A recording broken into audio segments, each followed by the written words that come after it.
Hello everybody, welcome back to another episode of Catch a Criminalist. This one's going to be a grim one because it's all about the, I don't think I should say that word quite so early in the video, but it's spelled Grooming, because that's the sort of word that YouTube's rather sensitive to. Out of Rotherham in the UK, this was I've actually made a video about this before, but not on this channel. It's a pretty grim story. Anyway, thank you Danny for writing it. That's how the show works. I read it. Let's jump in.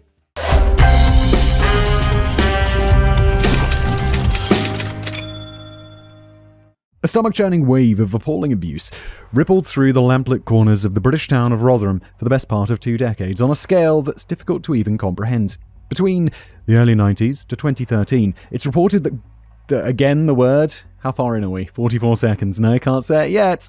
A group of these gangs of predominantly Pakistani heritage systematically abused a conservative estimate of 1,400 mostly white vulnerable young girls, some as young as 11.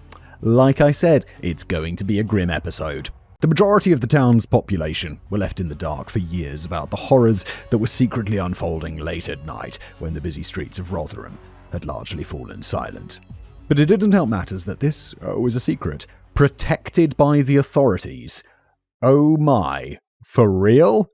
I don't remember that from the original video that I made. I think it was on Into the Shadows, but that's because I have the memory of a sieve. Whilst a small group of mixing my metaphors, memory of a goldfish, memory like a sieve. Something like that, right? No? I don't know. Let's move on. Whilst a small group of concerned citizens did their best to bring the matter to the attention of the police and the council, their efforts were either dismissed or met with outright hostility and accusations of racism. It was deemed that taking any action here might inflame racial tensions across town, so it's better to just turn a blind eye for now. No, you shouldn't be doing that. I know it's complicated, but you gotta weigh things up. Like accusation of racism versus 1,400 girls getting abused. It's like, okay, look, you gotta be okay with getting a little accusation of racism if the thing on the other side of the scale is so devastatingly horrible. Besides, the victims were apparently a rough bunch of problem girls from deeply troubled Oh, never mind then. Wait, they're problem girls from deeply troubled backgrounds? That changes everything. That makes it fine. Obvious sarcasm is obvious, by the way. Who had only themselves to blame for getting themselves into these situations. Right, yes, let's blame the 11-year-old. Well done.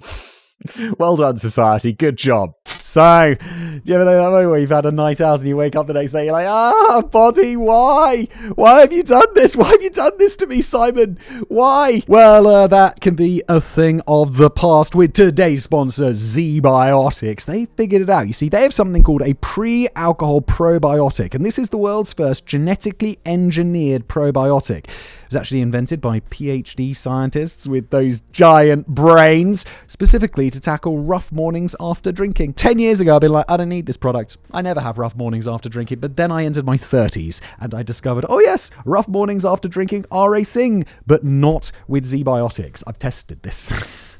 It's like a hangover cure, so naturally I was a little bit skeptical. I went on a trip with a mate of mine.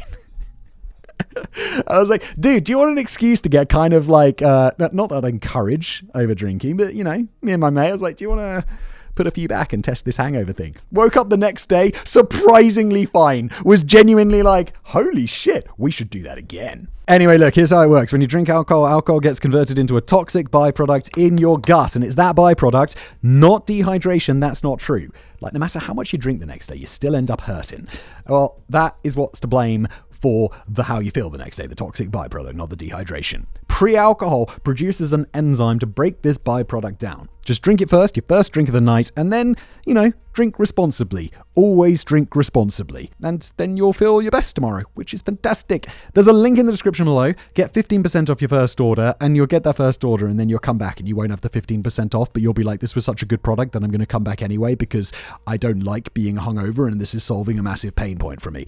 I have gone completely off the talking points, but you will get that 15% off your first order with free shipping and a 100% money back guarantee. So if it doesn't work, which I mean, maybe you've got some sort of special ability to resist it, you'll get your money back. You can't lose. Thanks to them for sponsoring, and now back to today's video. Even today, there's a reluctance in many quarters to engage in sensible discussions around the Rotherham Grooming gang scandal. I think we're far enough in to be safe with that.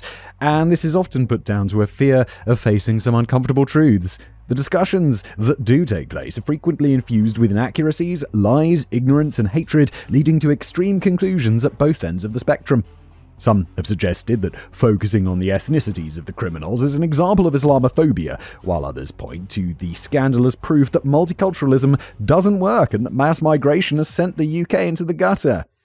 Look, guys, I think everyone can agree it's going to be shades of grey. It's not one or the other. It's not like, we should just ban all Pakistani people from entering the UK, because that would obviously be insane. Because most of them, I'm going to go ahead and guess, are not grooming children.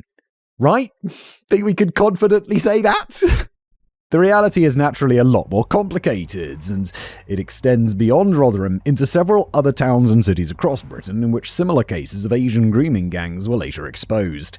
Whilst we certainly do need to ask some uncomfortable questions about potential cultural differences and disproportionately high numbers of child sexual exploitation crimes within minority groups, the real story also involves taking a deeper dive into the statistics and exploring how the police and council of Rotherham Town adopted a quite staggering attitude which helped to cover up the crimes for years whilst abandoning a reported 1,400 girls to their fate, which is... I just can't...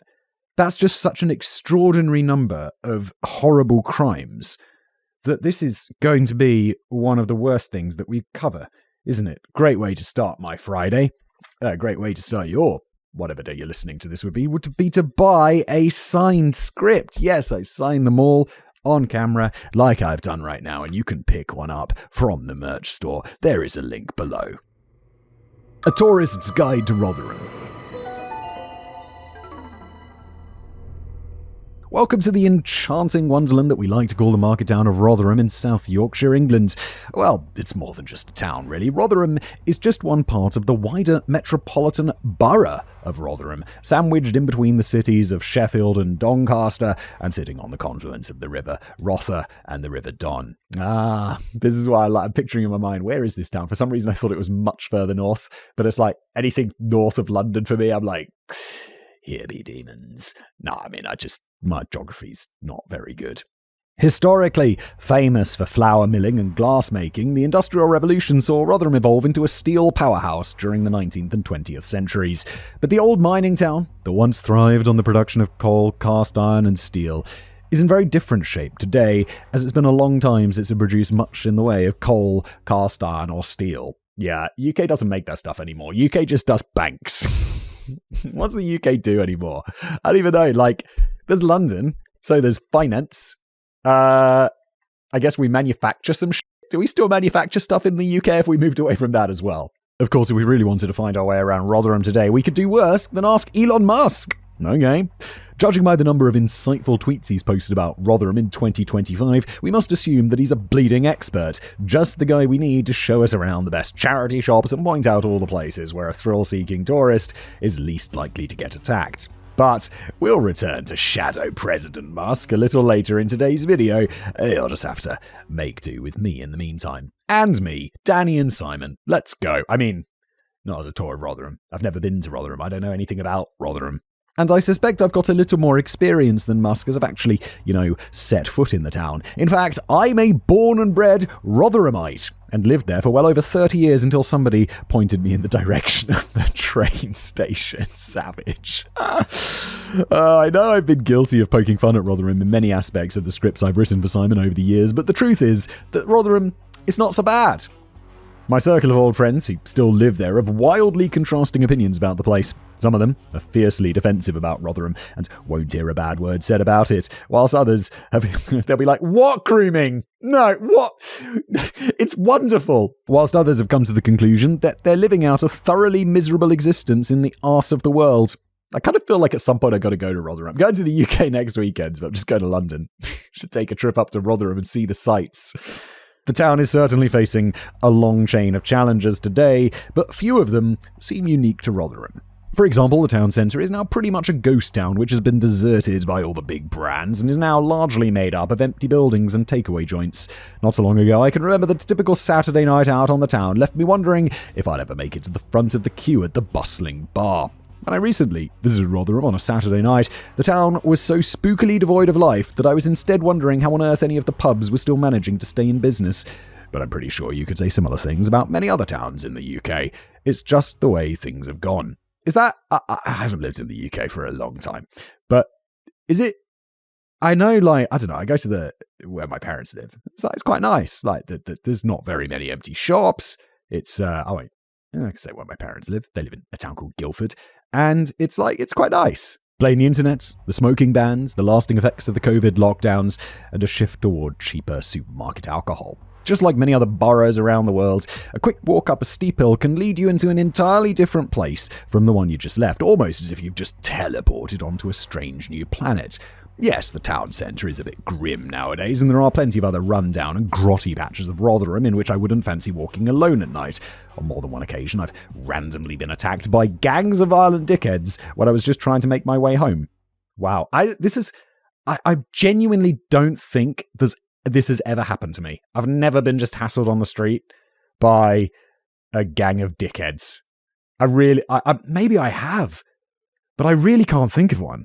But just a quick hop from the town centre can lead you into the glorious leafy suburb of Moorgate, where all the posh people mow their lawns against the chatter of birdsong. In fact, there are several quite beautiful green spaces in Rotherham, and I spent much of my time there getting drunk on white cider in lush meadows, tangled woods, and by babbling brooks and rippling streams. Some of my favourite places on earth are in that glorious borough of Rotherham. Yeah, it sounds nice. It sounds a lot nicer than spookily deserted kebab shop bar town centre Rotherham. And let's stick with making positive noises for a while, as things are going to get dark pretty soon. A long list of notable people have emerged from the vast creative melting pot of Rotherham. Well, I say a long list. The prestigious list of celebrity Rotherhamites includes former Conservative Party leader William Hague. Oh my god, there's a name I haven't heard in a long time. And the novelty pop music act Jive Bunny and the Master Mixers, who somehow managed to top the UK single charts 3 times in 1989.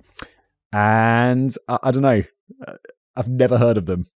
Apparently they were good enough to get to the top of the singles chart. From the sporting world, we have no less than 2 professional footballers who both served as goalkeepers for the England squad. David Seaman, heard of him, and Gordon Banks, haven't heard of him, the latter of whom is widely regarded as one of the greatest goalkeepers of all time and who made the critical saves during England's 1966 World Cup victory. I think that's because Gordon Banks then is from a time before I was around. By a long way.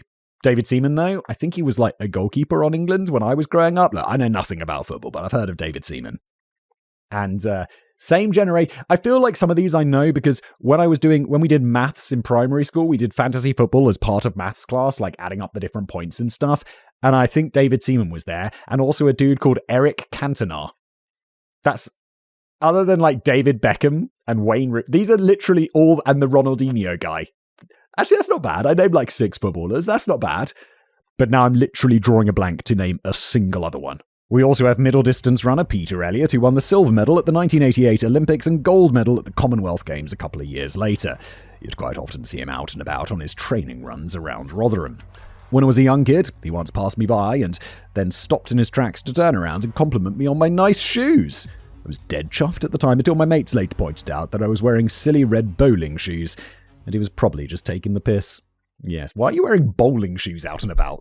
You're going to be slipping and sliding all over the place. Fine, Peter, maybe you'd have won a gold medal at the Olympics if you just concentrated on what you're supposed to be doing. Oh, burn! Petrolhead turned angry farmer Jeremy Clarkson was born in Doncaster but cut his teeth as a journalist working for our local rag, the Rotherham Advertiser. Holy shit, he's definitely the most famous person so far, right? And perhaps the most celebrated figures of all to have come from Rotherham are the legendary children's comedy act, the Chuckle Brothers. Oh yeah, I remember them. Kind of annoying. Maybe they're just annoying to me as an adult. Maybe I loved the Chuckle Brothers as a kid.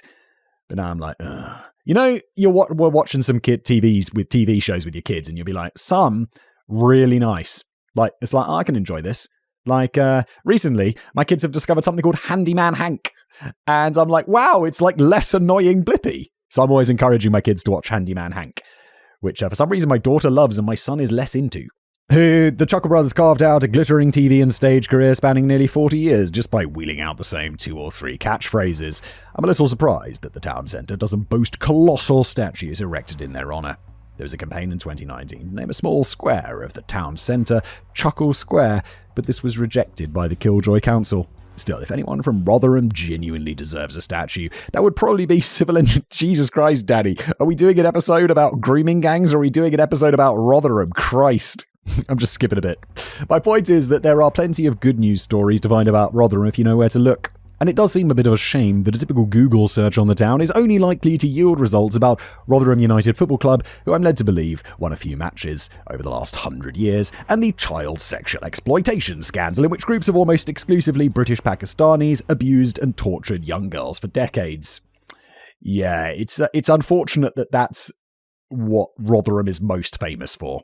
The borough of Rotherham has a population around 270,000, which comprises approximately 91% white citizens, and the rest made up of ethnic minority groups. Just under 4% of the residents of the borough identify as being of Pakistani heritage, including those who were born in Pakistan, and more significantly, their descendants who were born in the UK and who would identify as British Pakistani.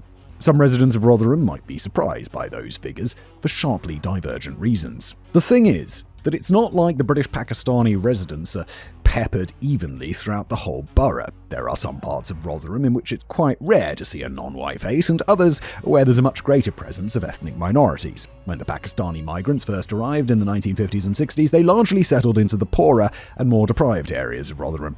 So we're not talking about those leafy suburbs in which posh people mow their lawns against the chatter of birdsong. You're more likely to find a dense population of British Pakistanis in run-down streets with boarded-up windows, burnt-out cars, vandalised bus stops, dead cats in wheelie bins, and walls scrawled with obscene graffiti. Jesus Christ, are we talking about the UK? Are we talking about, like, some horrific dystopia? Like, just burned-out cars on the streets? What the Just to be clear, I'm not in any way suggesting that the blame for such depravity lies at the smashed-in doors of the British Pakistani community. They still only represent a minority in these areas, so I assume the majority of the blame must lie elsewhere.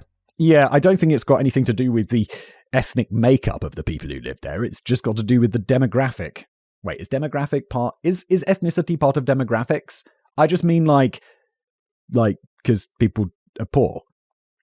Are poor people more likely to burn out cars? That seems like a strange thing to do.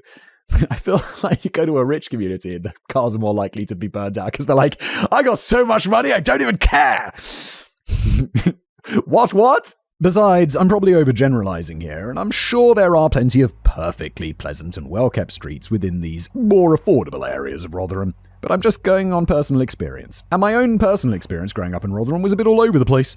We moved around Rotherham quite a bit during my formative years, and unfortunately, it was a downhill slide all the way. I didn't really know anyone of colour at all until I hit the double digits. We lived in a fairly pleasant house in the village of Whiston. It was hardly Beverly Hills, but I was very happy there, and I appreciated that our street was a bit nicer than the rougher edges of Whiston, where the kids set fire to hedgehogs. Okay, now I know Danny's joking. No, you can't set fire to a hedgehog. Hedgehogs are probably not flammable.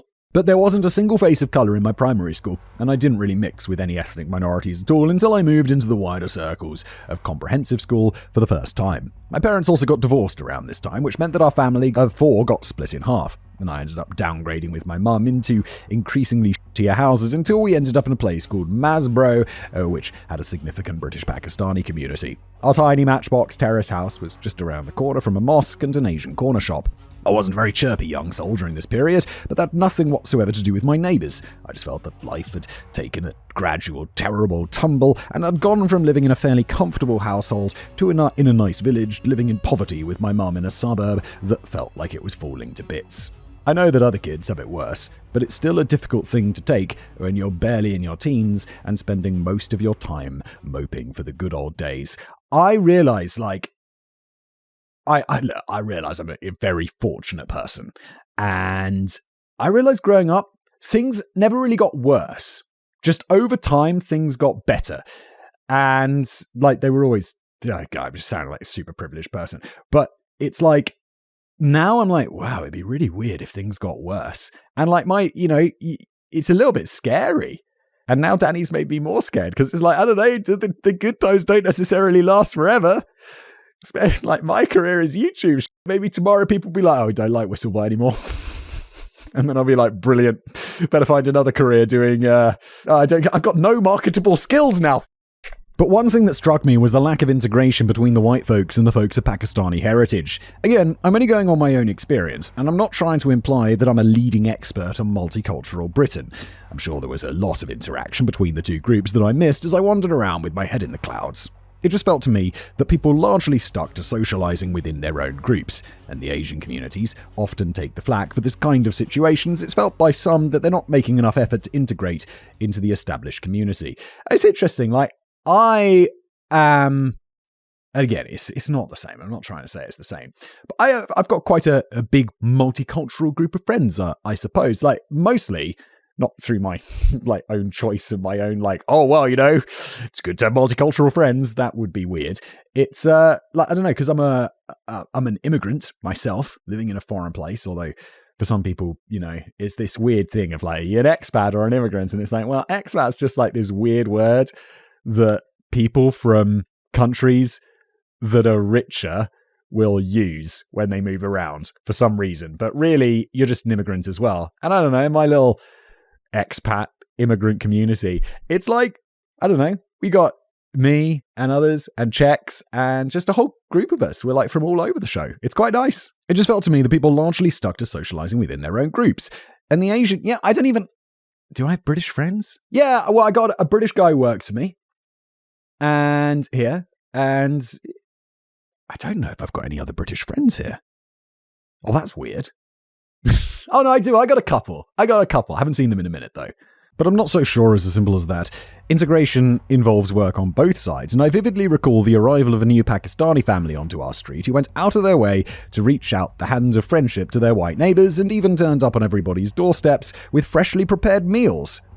That's super nice. It saddens me to say that their efforts were largely ignored or rejected, with quite a few neighbours just coldly turning them away. What the f***? Just be like, thank you so much. Look, you don't have to be friends with your neighbours. I don't know my neighbours, and that's fine. But you could at least be polite, turning them away, just be like, wow, that's so nice of you. Thank you so much. The Pakistani family eventually gave up and retreated back into their own circles. But one thing I would say is that during my childhood, I didn't see too much evidence of simmering racial tension within Rotherham. Maybe I just had a sheltered life. I'm sure there must have been racially motivated fights frequently breaking out somewhere in the borough, and I don't think you'd have to wander very far in any Rotherham neighbourhood before you came across a racist opinion. But there certainly weren't any protest marches across the streets of Rotherham calling for changes to immigration policy or demanding cultural assimilation. That was all to change in the years to follow when stories of victims of child sexual exploitation first began to leak into the mainstream. And one of those victims was Sammy Woodhouse. Sammy was just 14 years old when she was first groomed by a 24-year-old British Pakistani man called Arshad Hussain, who was married with 2 children. 14! Known to his friends and associates as Mad Ash due to his propensity for random acts of senseless violence, Hussain was later revealed to be the ringleader of a grooming gang which included 3 of his brothers. This just feels like a guy needs to be in prison. I mean, obviously, because he's grooming a 14-year-old. But, like, this propensity for random acts of senseless violence, it's like, your brain is broken, you're a danger to society, let's put you away. The Hussains were said to believe that they owned Rotherham. Another young victim described them all as a pack of animals, whilst another claimed in court that the police gave them a free card to do what they wanted. Some victims, as young as 11, were passed around to friends and associates of the brothers, often as payment for debts. Well, that's sickening. Sammy Woodhouse was sexually abused and beaten on a frequent basis by Arshad Hussain. Alright, get him in prison. Let's get him in prison forever. She twice became pregnant at the age of 15, but was pressured by Hussain into terminating the first pregnancy. Sammy was once assaulted by him in public, but the police took no action. She was once forced into robbing a local post office, and this did lead to an arrest when Hussain's house was later raided by police. It wasn't Hussain who was arrested, though. Sammy was charged with possessing a baton, like a stick. She also was once forced to engage in a brutal fistfight with another girl, leading to another charge for Sammy, this time for assault. If Sammy ever dared to raise any objection, she would be threatened with a gun and told that her family would be killed. Trapped in this terrible cycle of abuse and assault, the plight of Sammy Woodhouse, along with the reported 1,399 other victims of Rotherham grooming gangs, largely fell under the radar of the town, whilst those few in positions of influence and authority just didn't want to seem to know. Fuck you and law enforcement then. If you don't want to enforce laws, come on.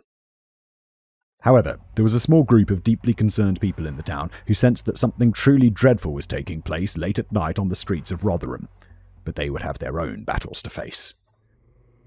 Risky business.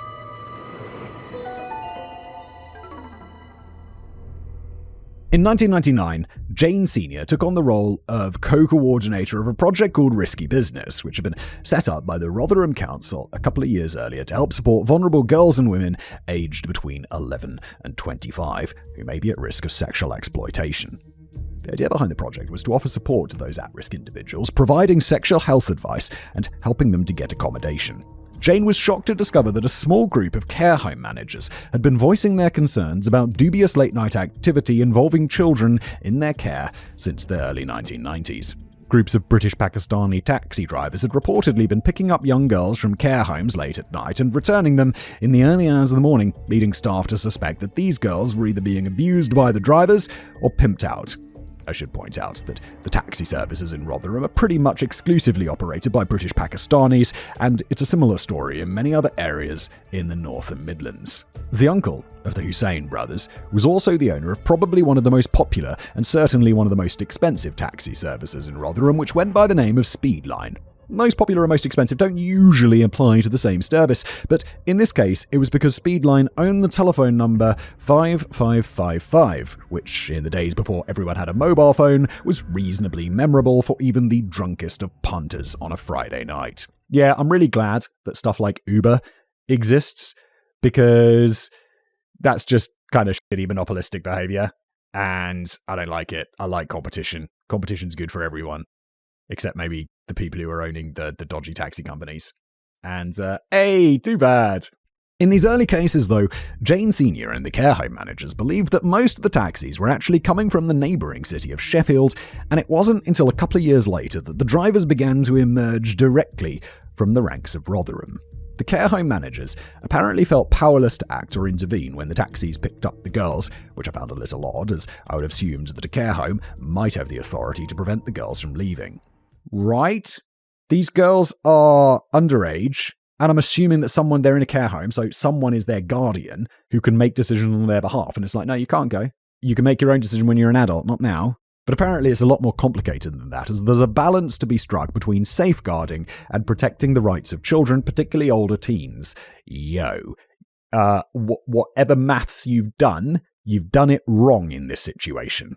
Besides, as many of these care homes were running with limited resources, it would have been difficult to prevent a particularly determined teenage girl from leaving the building or running away altogether unless you resorted to holding them prisoner.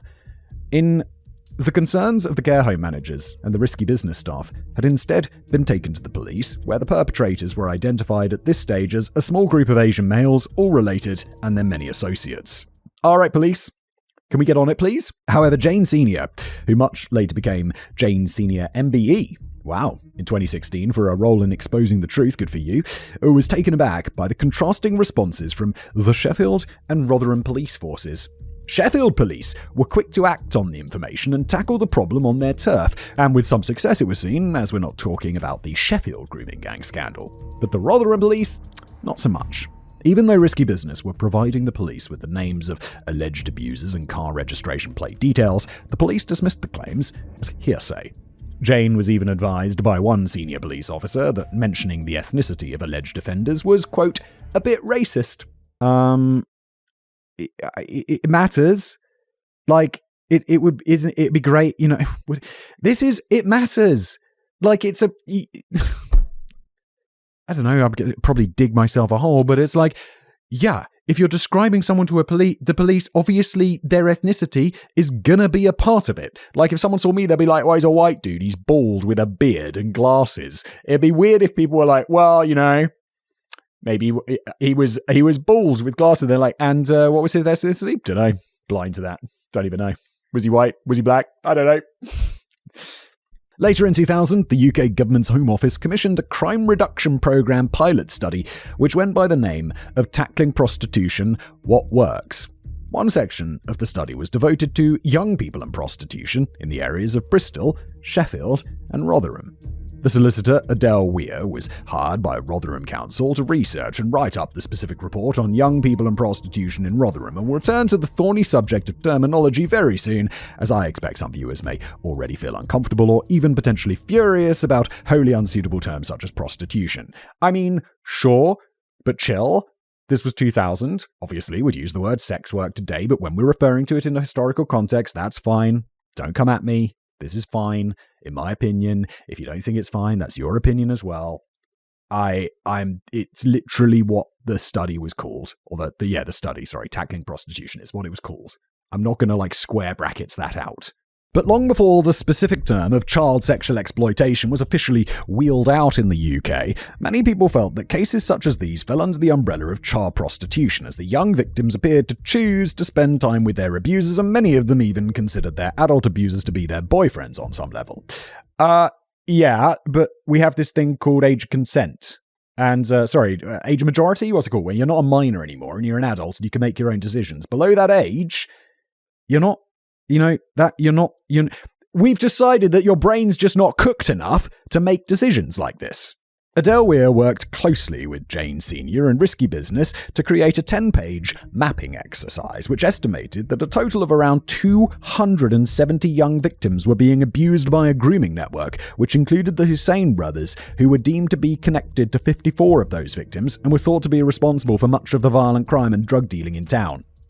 Well, I think we should have something called Operation Hussein, where we get them all and we put them in prison. Adele believed that most of the victims were white girls from care homes, although some were picked up from the bus or train station, and British Asian girls may also have been targeted. The girls were usually plied with alcohol and drugs, which were presented as a debt that would have to be repaid by having sex with groups of men, most of whom were local, although the victims were sometimes trafficked to other towns. The gangs also pried personal details from the victims whilst they were intoxicated, such as the address or workplaces of their families, as these could be used as a threat if any of the girls tried to escape their situation. During the compiling of her report, Adele Weir described an incident in which she connected with a young victim who was desperate to flee from her abusers but was terrified of the repercussions. The girl had already threatened to report her abusers to the police for repeated sexual abuse, but in response, the perpetrators had smashed the windows of her parents' house and broken her brother's leg to send a vicious warning. Fucking hell. Adele eventually persuaded the victim to file a complaint and accompanied her to the police station, but the gang had somehow been tipped off. Oh, there's corruption, isn't there? Ugh. Whilst at the police station, the girl received a text message from the main perpetrator who revealed that he had her 11-year-old sister with him, and the next move was, quote, your choice. The victim left the police station and never filed the complaint, explaining to Adele on the way out that you can't protect me. Jesus Christ. This is the thing, these are children. They're not, they're just so much more open to exploitation. The you can't protect me thing feels like the sort of line you'd read in a thriller where it's the government coming down on someone. Like a corrupt big state or something. Not like a small-time, gang in a British town. To Adele Weir's immense frustration, she found that the response from both the police and the council to her ongoing study wasn't just dismissive. She later declared that she was subject to intense personal hostility and intimidation. Although she was initially encouraged to regularly pass on any useful information, of which she had plenty, via an electronic Dropbox on the South Yorkshire Police Computer Network, she later discovered that nobody had ever bothered to access the files. In a subsequent letter to the Chief Constable of South Yorkshire Police, she claimed that agencies and parents had stopped reporting such incidents to police or even filing missing persons reports, as they felt that it was a complete waste of time. One of the immediate responses from the council was to book Adele on a 2-day ethnicity and diversity course so that she could learn all about racism and why it's bad. Good f***ing Lord. Are you having a laugh?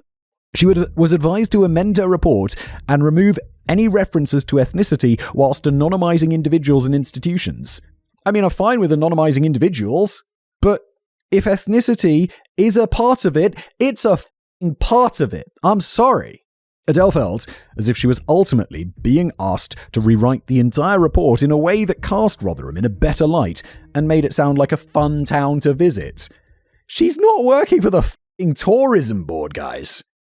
The staff at Risky Business were told by officials, Risky Business, is that a Tom Cruise movie? Is there a Tom Cruise movie called Risky Business about Fabergé eggs? I don't know why I remember that. Like from the 80s or early 90s, maybe? The staff were told that they were exceeding their roles and Adele Weir was blocked from accessing Risky Business data and banned from attending meetings or having any contact with the victims. Adele was also briefly suspended from her role due to an act of gross misconduct when it was alleged that she had included data from confidential minutes in her report, but she was able to prove that another party had passed this data on to the Home Office evaluators without her knowledge. Adele Weir's contribution to the Home Office project was never published, and she found out that she was either blocked or shouted down at every turn. During a later independent inquiry into Rotherham Council's handling of child sexual exploitation reports in 2015, it was noted that if Adele's report had been taken more seriously by authorities, many of the perpetrators would have been brought to justice and many victims would have been protected from subsequent abuse. I feel like this is where we really need Batman. I know that makes it a little light of it, but I do kind of mean like I don't know, not generally a big fan of vigilante justice. I think there's, the justice system for a reason. But in this case, we need Batman to just go in and murder these. I know Batman doesn't kill people, but just maybe, I don't know, cut off their dicks or something. Part of the reason that the report on Rotherham was never published may have been down to much of it allegedly going walkabouts. Although this was never proven, it was claimed that many of Adele's case studies, files, and data was deleted outright from her computer in the Risky Business office back in the days when she was still allowed access. There was no sign of forced entry, and it was believed that the culprit must have had keys for the building, keys for the locked filing cabinet in which the computer was stored, and knowledge of the passwords on the protected computer. Yeah, already, I mean, we kind of know that there's lots of corruption going on in this story, but yeah, I mean, clearly it's an inside job, in my opinion. Nothing else, aside from the sensitive data, was reported to be missing. Sounds like an inside job to me, but the question remains over who could have authorized it and why. It should be stressed that the council and police denied any knowledge of the allegations and cast doubt over whether such an incident occurred. But it's interesting that Rotherham Council also kept very quiet about a definite break-in that took place much later at their Norfolk House offices in 2011. A total of 21 laptops were stolen from the building, including 5 that had sensitive information on child exploitation cases, such as the names and addresses of suspected perpetrators and their victims. Look, I know it's only 2011 and stuff, but we're not backing up our computers to the cloud? The cloud was around. When was Dropbox around? 2011? I feel like Dropbox was around in 2011. That company's old as shit. And I know the government's probably not allowed to back up stuff to, Dropbox. But they must have had off-site backup and stuff. And if you don't, that's negligent, bro, in my opinion. The council never made any of this news public, and there didn't appear to be any police investigation into the matter. The only reason we know about it is because a whistleblower took the information to ITV News, forcing the council to eventually admit the truth. But it's still not entirely clear what else may have been on those 21 stolen laptops. In fact, the council were quite careless with preserving records relating to child sexual exploitation cases, as these records had a habit of going missing. During later inquiries, the then chief executive admitted that the key reports were not within the council's archives, but he didn't know what had happened to them or why. Yep, okay. I mean, I don't know how high up this goes. That could be true, but it definitely seems like someone did something. 3 reports that thankfully haven't just vanished into thin air were written by strategic drug analyst Dr. Angie Heel, who had been commissioned by South Yorkshire Police to put together reports relating to drug crimes and supply in the region. During her research, Dr. Hill was brought up to speed with recent developments in Rotherham by Risky Business coordinator Jane Senior and admitted that she actually began to feel frightened when she learned of the amount of detail that Adele Weir had uncovered and how she had been sidelined and treated with aggression by the police and council. In Dr. Hill's first report in 2002, she strongly recommended that the police needed to crack down on the child abuse gangs who are handing out crack cocaine to their grooming victims. And if there wasn't enough evidence to convict the gangs with sex offences, Dr. Hill proposed that the police should instead go after them for drugs offences. Yeah, just do the gangster. Oh my god, I'm completely blanking on his name. Al Capone, who was doing all these horrible crimes and then they just got him for tax evasion. Just get these guys for drugs. Dealing a class A drug is going to send you off to prison for a long time. So let's go. Let's get them in prison for that, please. This is an excellent thought. In a final report on gun crime and violence, published in 2006, Dr. Heal noted that the same gangs often resorted to physically beating their mostly white victims, who were usually aged around 12, and threatening them with guns to eradicate any hope of ever withdrawing from the situation. Yeah, let's also get them for guns. Drugs and guns. These are big crimes in the UK. She uncovered anecdotal evidence that British Asian taxi drivers had been involved in these grooming cases since back in the 1970s, but it was only in recent years that it had evolved into a bigger and more organised operation. In conclusion, Dr. Hill felt that the issue wasn't being addressed because of the ethnicity of the offenders being problematic, and she recommended that the police needed to focus their efforts on tackling the abusers rather than the abused. So how'd that go down? Well, it went down like a hiccup in a monastery. Dr. Hill's reports were only made public much later, in 2015, following Freedom of Information Act requests. Long before that, Dr. Hill expressed that she was saddened and astonished by the complete lack of interest or support from the police in response to the evidence that she was producing that connected drug crimes to child abuse.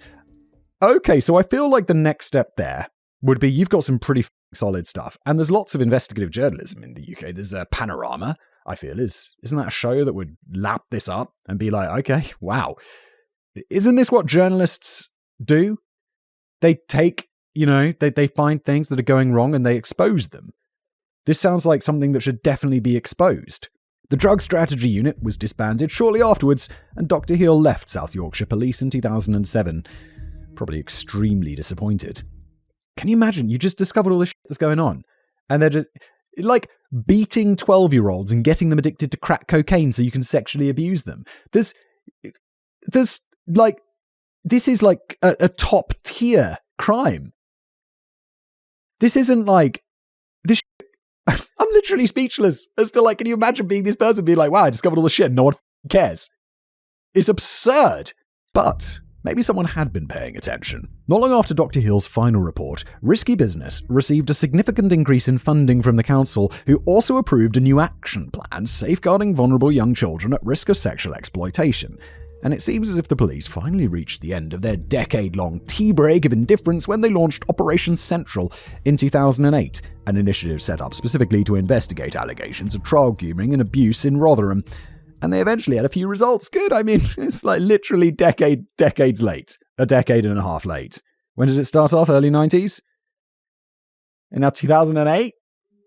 Guys, what the man? Come on.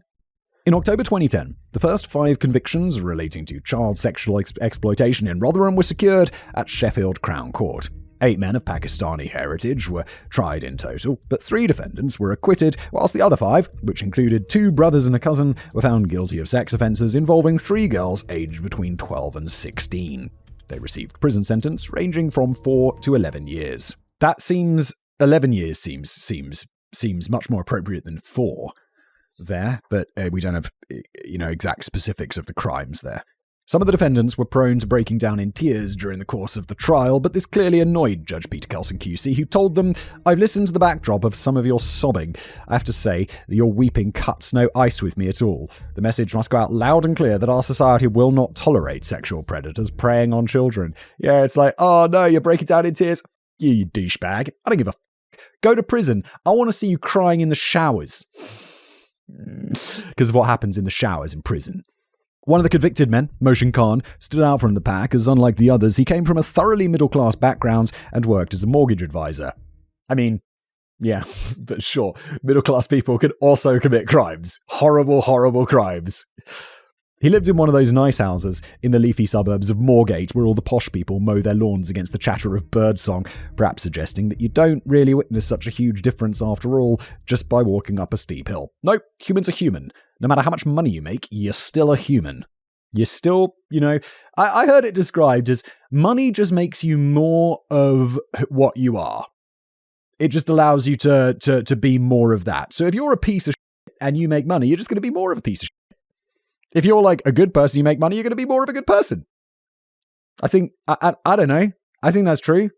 Some of the sentences seemed surprisingly lenient, though. For example, Umar Razak was sentenced to 4 years for sexual activity with a 13-year-old girl, and he was a free man just 3.5 years later after appealing his sentence. Bro, that's 13 years old. Yeah, like that's 3.5 years. Are you? That's 11 plus. 11 plus years, I mean. Shortly after his release, he took to Facebook to post a picture of himself wearing shades while announcing that he couldn't wait to get out of the country and take a new position at the family business in Pakistan. He also took time to squeeze in a complaint about women in this country crying R-word. 13, dude! Even if she's like, oh, it wasn't R-word, it is. Because that's what the f***ing law says. I think 13 is that it doesn't matter about anything. That's. I know it's different in America. We have a different system. This obviously upset his victim, who later told the press, Umar was the worst one. He was really violent. He strangled me twice and threatened to kill me. It's disgusting he can do this to us. It's horrible. Batman, where is Batman? Let's just get him murdered. But whilst some of us harbour concerns over the lengths of the sentences, there was plenty of applause at the time for everyone involved in Operation Central, and the 5 convictions were seen as a triumphant example of police and social care working together to achieve solid results. In particular, the staff at Risky Business were commended for their role in helping to put the cases together. And since they now had got the ball rolling on tracking down the perpetrators, the hope was that fresh waves of convictions were likely to follow. But it didn't really pan out that way, at least not for a little while. It would be 5 years before anyone else was convicted of child sexploitation in Rotherham. In the meantime, it's worth bearing in mind that the scale of the scandal was not yet public knowledge. These 5 convictions were generally believed to be isolated incidents rather than just one fragment of a wider picture. It would take the dedicated work of one man in particular to propel the full scope of the campaign of abuse into the mainstream. And no, I'm not talking about Tommy Bloody Robinson, although we'll get to him later on. Out of the shadows. Journalist Andrew Norfolk from The Times took a pretty indirect route to the Rotherham story. Okay, good. Let's go, journalism. Let's go. This is what you guys are for. Yes. Starting off in the market town of Keighley in Bradford, West Yorkshire, turns out that Rotherham wasn't the only town in the UK with a grooming gang crisis. Back in 2003, the serving Labour MP for Keighley, Anne Cryer, had ruffled more than a few feathers when she gave an interview in which she claimed that Asian men, specifically Asian men with roots in the Mirpur districts of Kashmir and India, were grooming young white girls in her constituency. She claimed to have been given a list of names of 35 suspects connected to the grooming of over 60 victims. Anne Cryer had already received death threats in the past for speaking out against honour killings and forced marriages. So absurd. Jesus Christ. And for demanding that immigrants should be required to learn English before being allowed to enter the country. I mean, that's a bit much. Like, before? I do think, like, you know... Yeah. I don't know. Like, I'm biased towards this because my Czech is f***ing horrible and I live here. I'm not a citizen, but I'm a permanent resident. So they can revoke my residency. Whereas if I was a citizen, they can't. And I don't speak Czech well enough so I'm biased. But anyway, I do think people should learn English. It's so hypocritical. But her latest claims sparked a major backlash in which she was widely branded a racist, a liar, and an idiot. Perhaps this partly explains why members of Parliament were reluctant to discuss such cases in public for many years to follow. Whilst many have claimed that there were subsequent attempts to actively suppress discussion of grooming gangs in the media, incensed rumours of censorship were often prone to a little exaggeration. For example, a 2004 documentary produced by Channel 4 entitled Edge of the City was pulled from the schedules at the last minute after an intervention from West Yorkshire Police. Okay. The documentary followed the stories of 4 social work cases in Bradford and included a segment that focused on a child sex ring in Keighley. Channel 4 accepted the recommendation from police that the documentary should be postponed. Why? Claims subsequent attacks to suppress. This is very weird. Why would they accept that? I feel like journalists, it'd be like the police be like, can you postpone that? It'd be like, dude, no, literally you saying that makes me want to publish it more. I'm a journalist. But whilst it's often reported that Edge of the City was effectively banned by the police in a bid to diffuse racial tensions, it was actually shown in full just 3 months later. The main reason that the police had advised a delay in the broadcast was to avoid a clash with the upcoming local and European elections, as the far-right fascists in the British National Party might consider the film to be a party political broadcast for their candidates. It's independent media. I don't think... Look, am I a fan of the BNP? Obviously fucking not. But it's media. And people should be aware of situations and then make their own decisions. Sadly, the delay didn't do much good. The BNP somehow got hold of the documentary before the delayed broadcast and did indeed literally use it as a party political broadcast. But it's not just Keighley either. Greater Manchester Police were aware of Asian grooming gangs in the towns of Rochdale and Oldham at the start of the millennium, and a police drive entitled Operation Augusta identified 97 suspects and at least 57 young victims, aged between 12 and 16. However, Operation Augusta was starved of resources and eventually shut down by senior officers in 2004, with an independent review later concluding that the police were afraid of destabilising race relations in Manchester. And there were similar stories in Huddersfield in West Yorkshire, Telford in Shropshire, Birmingham in the West Midlands, the city of Oxford, and Bristol in the southwest.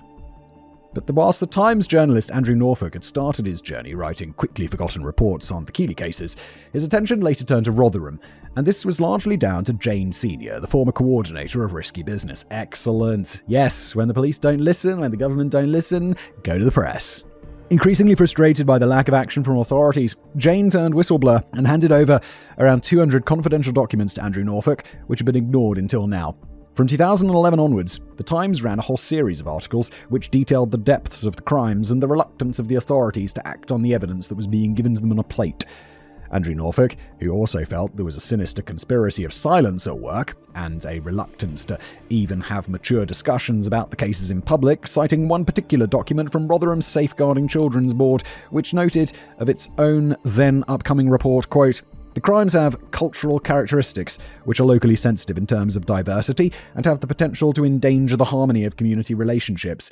Guys, you are literally the Rotherham's Safeguarding Children's Board, not the making sure the community is all happy and integrated board. You got one job. Do your job and don't worry about the consequences. Let someone else worry about the consequences. Do your job, Christ. Sorry, the quote continues, "Great care will be taken in drafting this report to ensure that its findings embrace Rotherham's qualities of diversity. It is imperative that suggestions of a wider cultural phenomenon are avoided." Do your job. How hard is it? I'm sorry for all the swearing. This is just really stupid. There were some who branded the Times as racist and Islamophobic for daring to print material which suggested the majority of the perpetrators were of Pakistani and Muslim heritage. I don't care! What do the facts say? What do the facts say? Although Andrew Norfolk, who later won the Journalist of the Year award, fuck yeah, in 2014 for his role in exposing the story, was probably more disappointed by the initial reaction from Rotherham Council and South Yorkshire Police. Yeah, I imagine Mr. Norfolk here would be the same thing as me. It doesn't matter. That's what the facts said. I printed the facts. I don't care if you think I'm a racist. I printed the facts. The journalist may have been hoping the authorities would immediately express their regret and take a panicked leap into positive action, but instead they were far more concerned about trying to find out about which scoundrel had leaked the confidential reports. But Andrew had certainly helped bring the scandal into the mainstream for the first time, and has helped give a voice to some of the many victims who shared their harrowing stories with Andrew Norfolk and other reporters in the years to follow. We already know about 14-year-old Sammy Woodhouse, who became pregnant twice from her abuse by Arshid Madash Hussain. Sammy ended up missing most of her education and later found work as a stripper and a lap dancer. She also developed severe depression and an eating disorder, but is now on the road to recovery, spending her time as an activist and a public speaker at schools and authoring her own book, Just a Child, Britain's biggest child abuse scandal exposed, published in 2018. Good for you. But of course, Sammy was far from the only victim, and she admits that she was deeply shocked by the reported numbers of other girls that were being groomed in Rotherham. Good for you. Good for you, turning your life around like that and putting out a book and speaking at schools and raising awareness. Legend. Sarah Wilson was only 11 years old when she was first sexually assaulted. In her own words, she had no understanding of sex. Yeah, because she's 11. She's 11. By the time she was 13, She was addicted to the cocaine and amphetamines that were being fed to her every night by the grooming gangs who were driving her all over the country to be assaulted by groups of men. I don't even know what to say. I know this shit happens, but the fact that it's so ignored by the council and the police is disgusting. At one point, Sarah claims that she phoned the police to report a particularly brutal assault, but the officer laughed and refused to take the matter any further.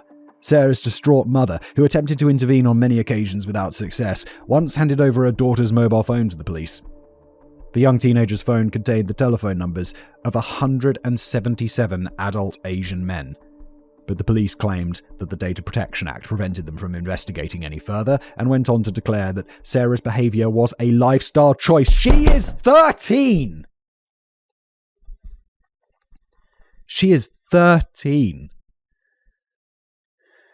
Oh man, I have not been this angry in an episode for a long ass time. Fucking hell. Moving to a care home later on didn't help matters. Whenever the predators turned up to take Sarah away for the night, the staff simply dipped into the care home funds to give Sarah her fare for a taxi home. It was ultimately a middle-aged British Pakistani gentleman called Hamid who rescued Sarah Wilson from her situation, rather than the authorities. The wealthy owner of a chain of corner shops suspected something was going on and effectively became a one-man intervention. Hell yes! He warned off her attackers. People would be like, well, he's a racist. He's also Pakistani! They can't claim this for him. Yes! He warned off her attackers, gave her a new mobile phone, helped her detox from drugs, and found Sarah new accommodation and a job as a waitress. You absolute legend. What was your name again? Shout out, Hamid. Absolute legend. Now there's a proper hero right there, and it's one of the last heroic deeds that Hamid carried out before he sadly died of cancer. However, while Sarah was thankfully rescued, her young sister Laura Wilson wasn't so fortunate. I hesitate to even mention this case here, as it's not directly linked to the grooming gang scandal, but it was one of the most controversial cases featured in Andrew Norfolk's series of articles, as it sparked an application for an injunction from Rotherham Council. Laura Wilson was suspected to have been targeted by grooming gangs from the age of 11 and had been referred to at least 15 different social services. By the age of 17, Laura had become pregnant by a 21-year-old married man. Just a few months after the child was born, she then rekindled an on-off relationship with 17-year-old Ashtiag Ashgar, but didn't tell him about the child or the relationship with the married man. When the truth came out, Laura was met with a hostile response from the families of both men of Pakistani heritage, but the ultimate response from Ashgar was horrific. In what's often described as Britain's first honour killing, he met Laura by a canal, stabbed her multiple times in the head, and threw her into the water where she drowned. Ashgar was found guilty of murder and sentenced to a minimum of 17 years in prison. Rotherham Council had been ordered by the government to publish its serious case review into the murder of Laura Wilson, but 61 of the 144 pages were blacked out of the publication. When Andrew Norfolk later managed to obtain an unredacted version with the intention of publishing some of the missing material, the reaction from Rotherham Council was to seek an injunction to prevent the publication. And perhaps it's not so surprising, the blacked out material contained references to all the occasions in which Laura Wilson had slipped through the net of social services, and also referenced the ethnicity of the Asian men who were suspected of abusing her in the past. Oh no, God forbid! It's just a fact. Rotherham Council eventually withdrew the legal action after Home Secretary Michael Gove intervened to accuse them of withholding relevant and important information. It was later ruled by the Home Office Select Committee that the council had hidden their catalogue of failings in a bid to protect rather than scrutinise their members. Well, yeah, sounds like that's exactly what happened. But the questions lingered for a while over the intentions of Andrew Norfolk. If his articles were supposed to be specifically focusing on grooming gangs, then why was he spending so much time covering a murder case that wasn't connected with grooming gangs, aside from a suspicion that Laura may have been a target when she was younger? Was Norfolk just interested in highlighting crimes committed by people of Pakistani heritage? Or was he, perhaps, exposing links in how the police and social services of a small northern town were repeatedly letting down vulnerable young girls? I mean, when you state it like that, it's like, well, gonna guess the latter. Whatever the intentions, the outcome was that Norfolk paved the way for other victims to come forward and share their stories with the press. One 15-year-old victim, known as Elizabeth, was lured into a trap by a woman called Shafina Ali, who she met at a bus stop in Rotherham in 2003. Shafina Ali, a white woman who had converted to Islam, had actually set up a supposed sexual assault crisis centre in Sheffield so that her victims would literally be knocking on her door in search of help, which is certainly not what Ali would have been providing. Shafina Ali, I hope you go to prison forever, because that is unforgivable, you piece of shit, in my opinion. It's not clear how long this was allowed to operate, but it had been closed down a couple of years earlier in 2001 after concerns were raised over her suitability for such a venture. Elizabeth explained to The Sun that she'd been going through a tough period at home, was regularly playing truant from school. Shafina Ali invited the girl round to her flat every day on the pretense that it would be a safe haven for Elizabeth when she was bunking off. She was introduced to an older girl called Donna who lived in the flat and was meant to be Shafina Ali's daughter, but Donna later disappeared without any explanation. It is likely that Donna had grown too old to be useful, and Elizabeth was her new younger replacement. Yeah, likely that is just speculation, though. There's so much terrible, terrible stuff in this script, which is just fact. In this whole situation that is fact, that it's like something like this. It's like, yeah, I mean, we could speculate, but we don't know. And doesn't, I mean, yeah, it's horrific, but just along with all the other more, oh God, it's just all horrible, isn't it? Elizabeth was frequently plied with cocktails of alcohol and drugs before Shafina Ali invited her male customers around to take it in turns to sexually assault her. Just a little reminder there that Shafina Ali had set up a sexual assault crisis centre to lure victims like this. Jesus Christ, you need to go to prison forever. This is just beyond unforgivable. In return, the customers were required to hand over a small payment, which often amounted to little more than a packet of cigarettes or a quick top-up of the electricity meter. As Elizabeth was spending more and more time at the flat, her parents grew increasingly worried, and they informed the police that their daughter had effectively been kidnapped. Good. Okay, let's see. The initial response from the police was to ransack the family home and search the father's rented garage. They seemed to suspect that Elizabeth's dad was responsible for the disappearance and that he was either hiding her away or had buried her dead body. And I mean, actually, wait, no. If it's, there's the saying that we always come across, it's always the husband. But, it's not the father. I don't know, that just seems so insane. What the is going on? Thankfully, Elizabeth eventually escaped her ordeal. I mean, yeah, brilliant. She had to do it herself. Thanks, police. Thanks, social services. Great fucking job. And today she is managing her post-traumatic stress disorder, anxiety, and depression. She documented her whole story in the 2015 book Snatched, My True Story of Survival. As for Shafina Ali, she never faced justice, but that's only because she died of unknown causes in 2009. Oh no! She did? What a shame! What a loss to the world that this piece of shit died, in my opinion. People be like, Simon, that's not very tasteful. Well, you. I don't care. I hope those unknown causes were unpleasant. I hope it was really something that, made you suffer. There were so many familiar patterns scattered throughout the experiences endured by the victims. Grooming gangs would usually target the most vulnerable girls from care homes, or occasionally girls who were wandering around late at night near bus stops or petrol stations, or hanging around the sprawling grounds of Clifton Park, just on the outskirts of town centre. The young girls would be showered with gifts and were made to feel as if the perpetrators were their genuine boyfriends. Much of the abuse was contained in Rotherham, but many of the victims were also trafficked from all over the country. From Rotherham, not into Rotherham, sorry. That was, I misread that. Some children were threatened with guns, whilst one girl was doused in petrol and told she would be set alight if she didn't comply. Another 15-year-old girl who had become pregnant was brutally attacked with a claw hammer in an attempt by the perpetrator to give her a termination and then left for dead. I just remembered, I marked this and I said I was taking a break, and then I came back, and actually it was over the weekend, and I forgot just how outraged I was at the top of page 17 here. And I'm quickly reminded just how appalling I find all of this, and just how we've done some unpleasant episodes, but I don't think any have quite made me this angry. Their only hope of eventual escape was for the perpetrators to lose interest after the girls grew too old, say the age of 15 or 16. But then some of the victims would be expected to help source and recruit their eventual replacements. Some of the physical abuse is just too abhorrent to mention it here. In some ways, I feel it's important for everyone to get a clear picture of just how depraved these monsters were, but I don't think it's fair to ask Simon to read out all the graphically gut-wrenching details, and I would imagine that not all of our viewers would appreciate it either. Instead, perhaps you can just try to imagine the most horrific way in which 6 men could all physically abuse a young girl at once, and then multiply that by 1,000.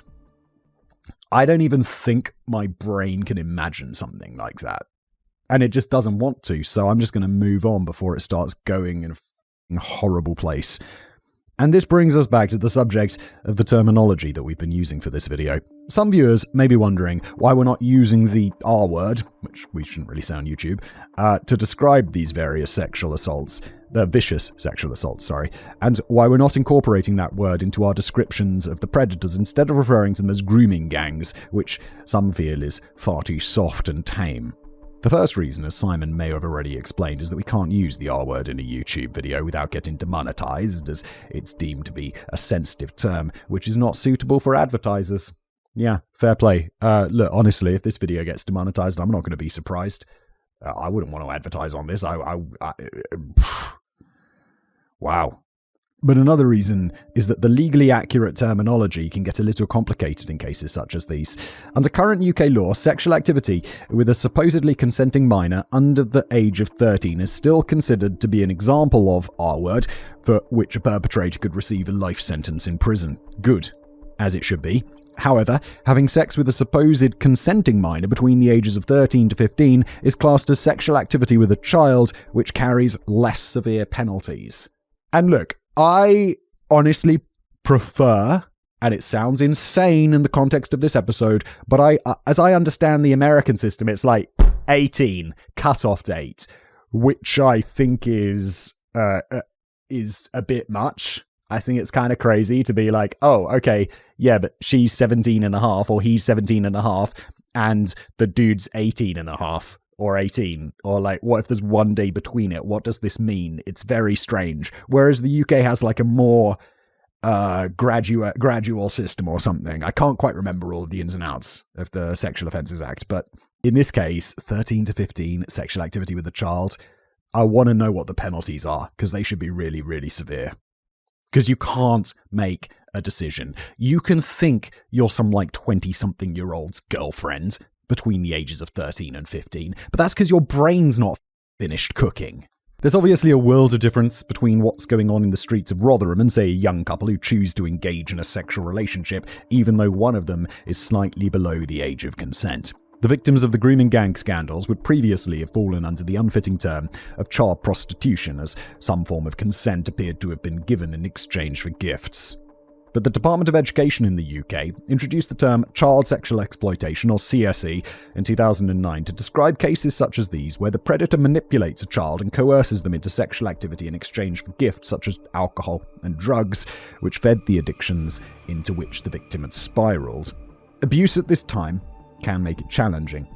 Some of the victims may not have been acutely aware that they were the victims of abuse at the time, which of course can make it challenging to identify and tackle. Even on the rare occasions when the victim felt brave enough to approach the police, their complaints were usually dismissed, as it was considered to be a domestic issue in which their boyfriends had gotten them drunk and started an argument which ended in a nasty fight. Look, the problem is, there's such an issue here, because we're just saying how some of the victims may not have been acutely aware they were the victims of abuse at the time. Yeah, because they're 13 to 15 years old. And then the police, it's the police and social services' responsibility to be like, oh, well, your brain's not finished cooking till you're 13 or 15. You see what, or maybe you don't see what's wrong here, but you should, and here's why. Let me explain it to you, and then we're going to go put that in prison. That's your job, not to be like, oh, it sounds like a domestic issue. Again, I feel like I've said it 100 times in this episode, but you. But all of this is from a purely legal perspective. Some may find it acceptable that cases like these involving some form of consent should be separated from cases of sexual assault in which no consent is given, whilst others may feel that the R word is the only way to describe the actions of men who got children off their heads and then sexually assaulted and physically attacked them while threatening the lives of their family. Yeah, I think we can tell Danny's opinion from that sentence, and it's exactly the same as mine.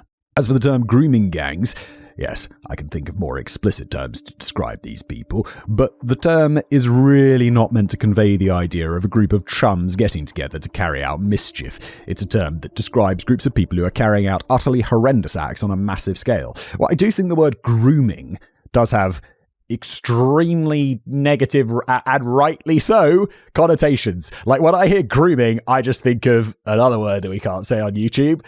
Begins with a P, ends in file. Like, that's what we think of. Like, I don't know, grooming gangs to me sounds bad. And I can see why some people have issues with the word scandal, as this tends to conjure up thoughts of the exposure of a secret affair between Father Mackenzie and Mrs. Lovelace from the pastry shop. But this is just the most widely used term to describe these events, which might be more accurately labelled as an atrocity. And while scandal might feel a bit lightweight, the Oxford Language's definition of scandal is an action or event regarded as morally or legally wrong and causing general public outrage, which is not too wide of the mark. No, but also dictionaries rarely keep up to speed quite as much as the evolution of language. And scandal, wasn't the TV show called Scandal? Scandal is like Mrs. Lovelace and the Pastor or whatever, It's like, that's, I feel, the modern understanding of scandal. It's softened. And this is not. This is an atrocity. Whatever words we use to describe these cases, and bearing in mind that terminology isn't really the thing we should be getting worked up about here, but it is important, because scandal makes it seem like, ooh, that was a bit naughty. And I think that influences public opinion of this. Like, I did not realize how bad this was until I made that previous video about this, and really it hasn't crystallized until I made today's video about this. I don't think scandal's an appropriate word. I do think it's worth getting a bit hung up on the terminology here, because I think if it was called an atrocity, people would be like, wait, what? And then they'd be like, holy shit. Or maybe people are, and maybe I'm just sitting here in the dark, previously not understanding how bad this was. The words of Andrew Norfolk and his fellow journalists were finally getting these stories propelled into the mainstream for the first time, sparking public outrage over an action or event regarded as morally or legally wrong. And it was most likely the work of Andrew Norfolk in particular that finally prompted Rotherham Council into commissioning an independent inquiry into its own handling of the CSE reports. The inquiry team was led by Professor Alexis Jay, a former chief social worker advisor to the Scottish Government. And when the Jay report was finally published around a year later in August 2014, it's fair to say that neither the council nor the police emerged from the aftermath of the shocking 153-page document with flying colours. The Jay report was the first to present the estimated figure of 1,400 victims, although Professor Jay noted that this was a conservative estimate. Andrew Norfolk later revealed that he was staggered by this number, having guessed from his own detective work that the total figure was closer to 150, so the total figure is basically 10 times conservatively what he thought. The report declared that taxi drivers were a common thread in the cases, and that the majority of known abusers were of Pakistani heritage, usually described as Asian by the victims. Just over a third of the victims were already known to social services because of child neglect issues, while 63% of them had been reported missing more than once, and nearly half had endured a history of domestic violence. And Professor Jay pulled no punches in her criticism of the Rotherham authorities. The police were deemed to have treated the victims as undesirables and tarts, making their own lifestyle choices, which were not considered to be worthy of valuable police time. Meanwhile, Rotherham Council exhibited a macho culture of sexism and bullying mashed up with frazzled nerves about acknowledging the ethnicity of the perpetrators amidst fears of being labelled racists. Again, remember that? For me, it was before the weekend, but that scale of things, risk of being labelled a racist versus doing the right thing for something that is an atrocity that's happening in your town. You gotta take that risk, my dude. Come on. This led to situations in which allegations were met with indifference and scorn, whilst researchers such as Adele Weir, who were going out of their way to provide evidence, found themselves ruthlessly sidelined. It sounds to me as if several heads should roll over this, and roll they did. Excellent! But hold that thought, as I think it's time to address the ceremonial elephant in the room and tackle the subject of why so many people are still reluctant to talk about the CSE scandals today. Just how accurate is it to suggest that there are deep-rooted cultural issues to blame for a crisis involving a disproportionately high number of perpetrators from ethnic minorities? Does it matter? Is it relevant? It's not an excuse. So, maybe I'm missing something here. Maybe I'm just not quick enough to figure out why. Broad-minded enough, or I don't know. It seems pretty black and white to me. Are we meant to be blaming race or religion for this? Is the left wing really guilty of turning a blind eye to the atrocities in favour of avoiding tricky discussions? And do the numbers really stack up in the way that usually gets reported? Well, let's find out. Blame culture.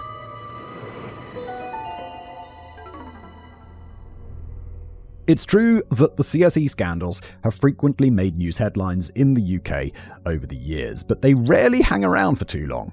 And there still does seem to be a tendency in some quarters to try and brush the whole thing under the carpet and pretend it never happened. I'm not just talking about the media, I'm talking about everyday people. Whenever those staunch defenders of Rotherham in those Facebook groups are asked about their opinions on the 1,400 victims of the CSE scandal and whether any of the girls are likely to have anything nice to say about the wonderful town of Rotherham, the conversation usually falls eerily silent. In fairness, that might be down to the fact that most members of the Facebook groups are hoping to share pleasant memories and positive thoughts on their hometown rather than wading into politically charged debate on child abuse. Yeah, fair play. That's not what you're there for.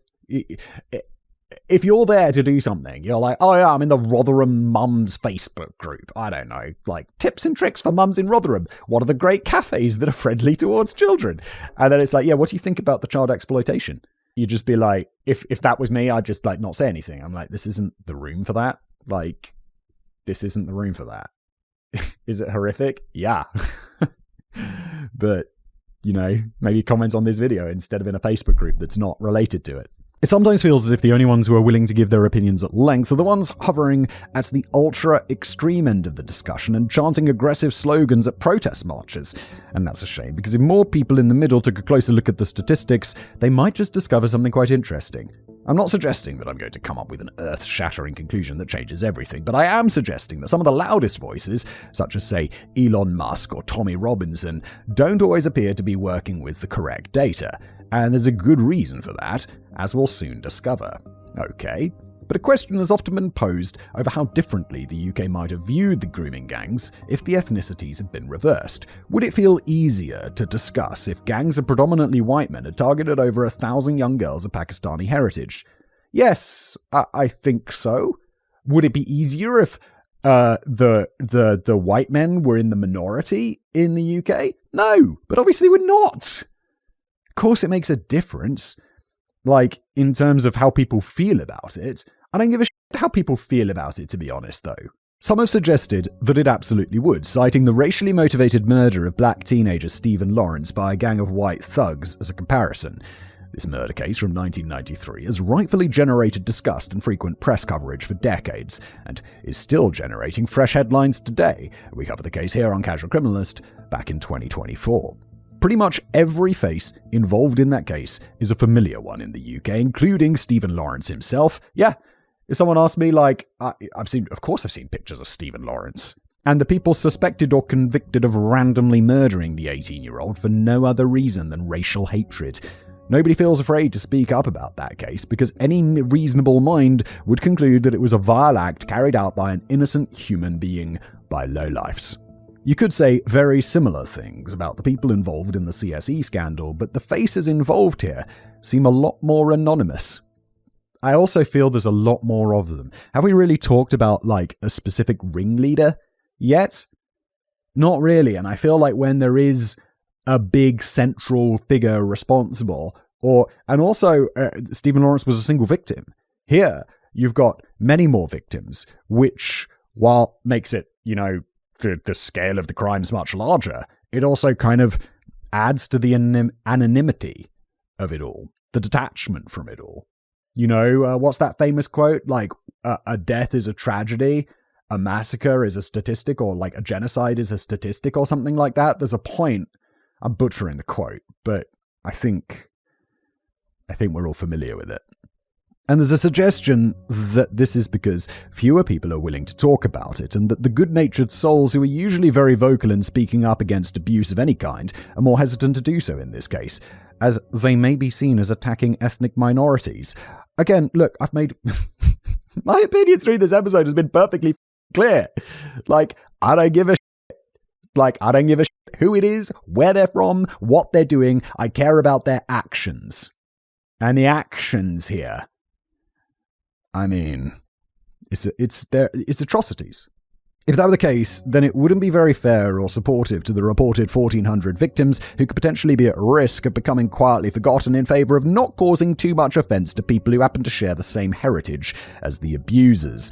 But who exactly are we trying not to offend?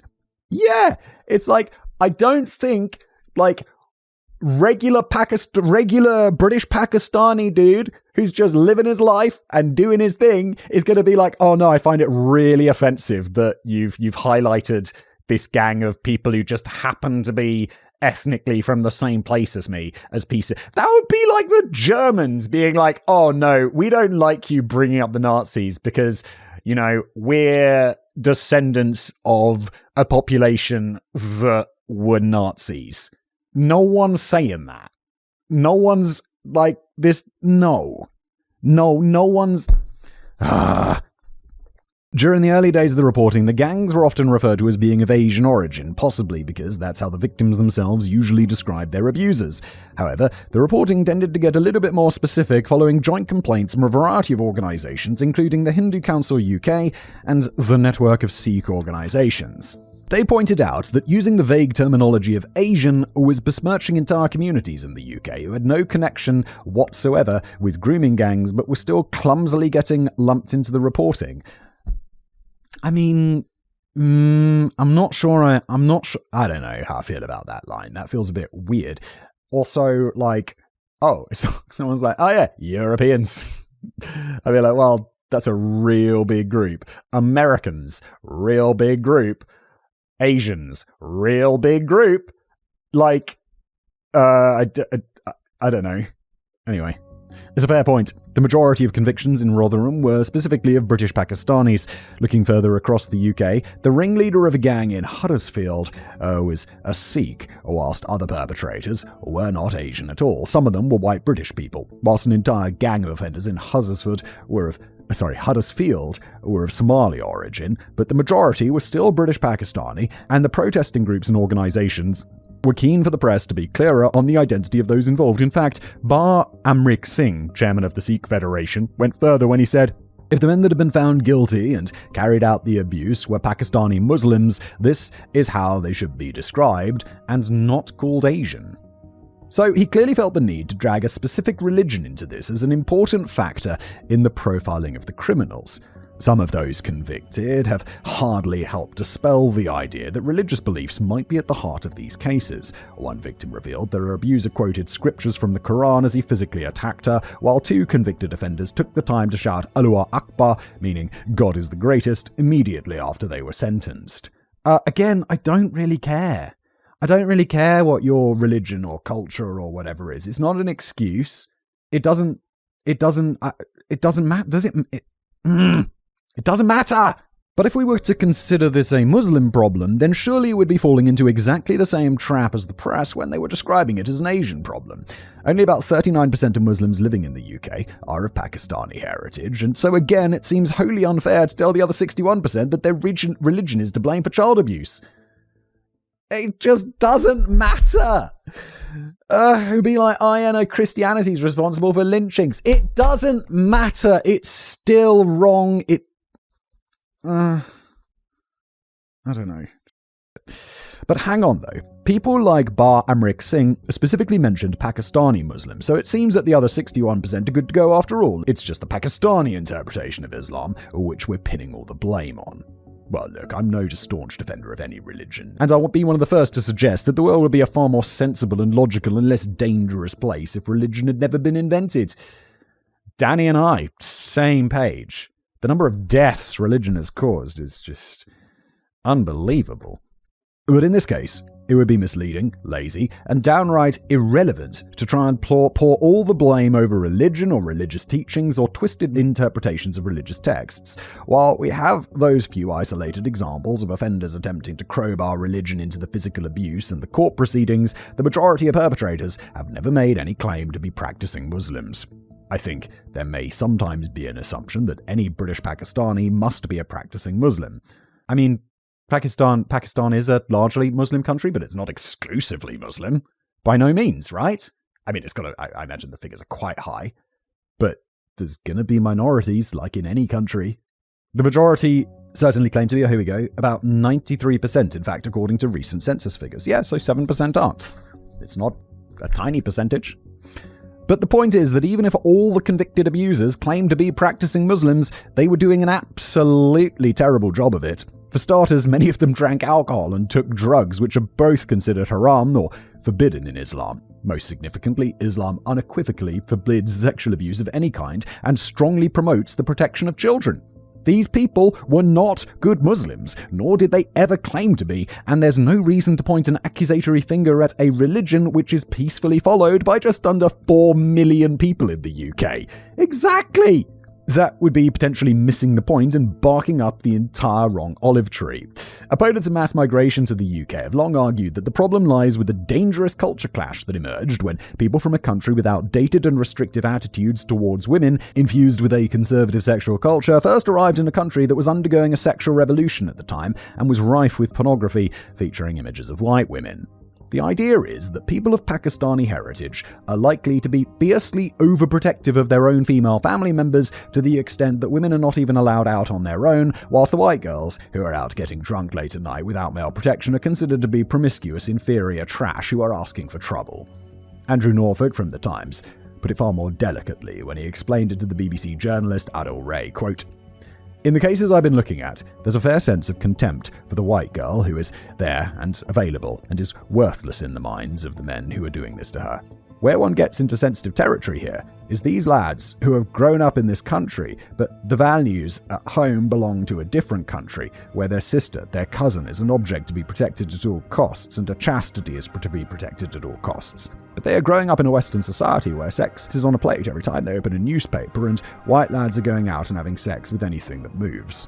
End quote. I'm a little surprised by Norfolk's choice of language there.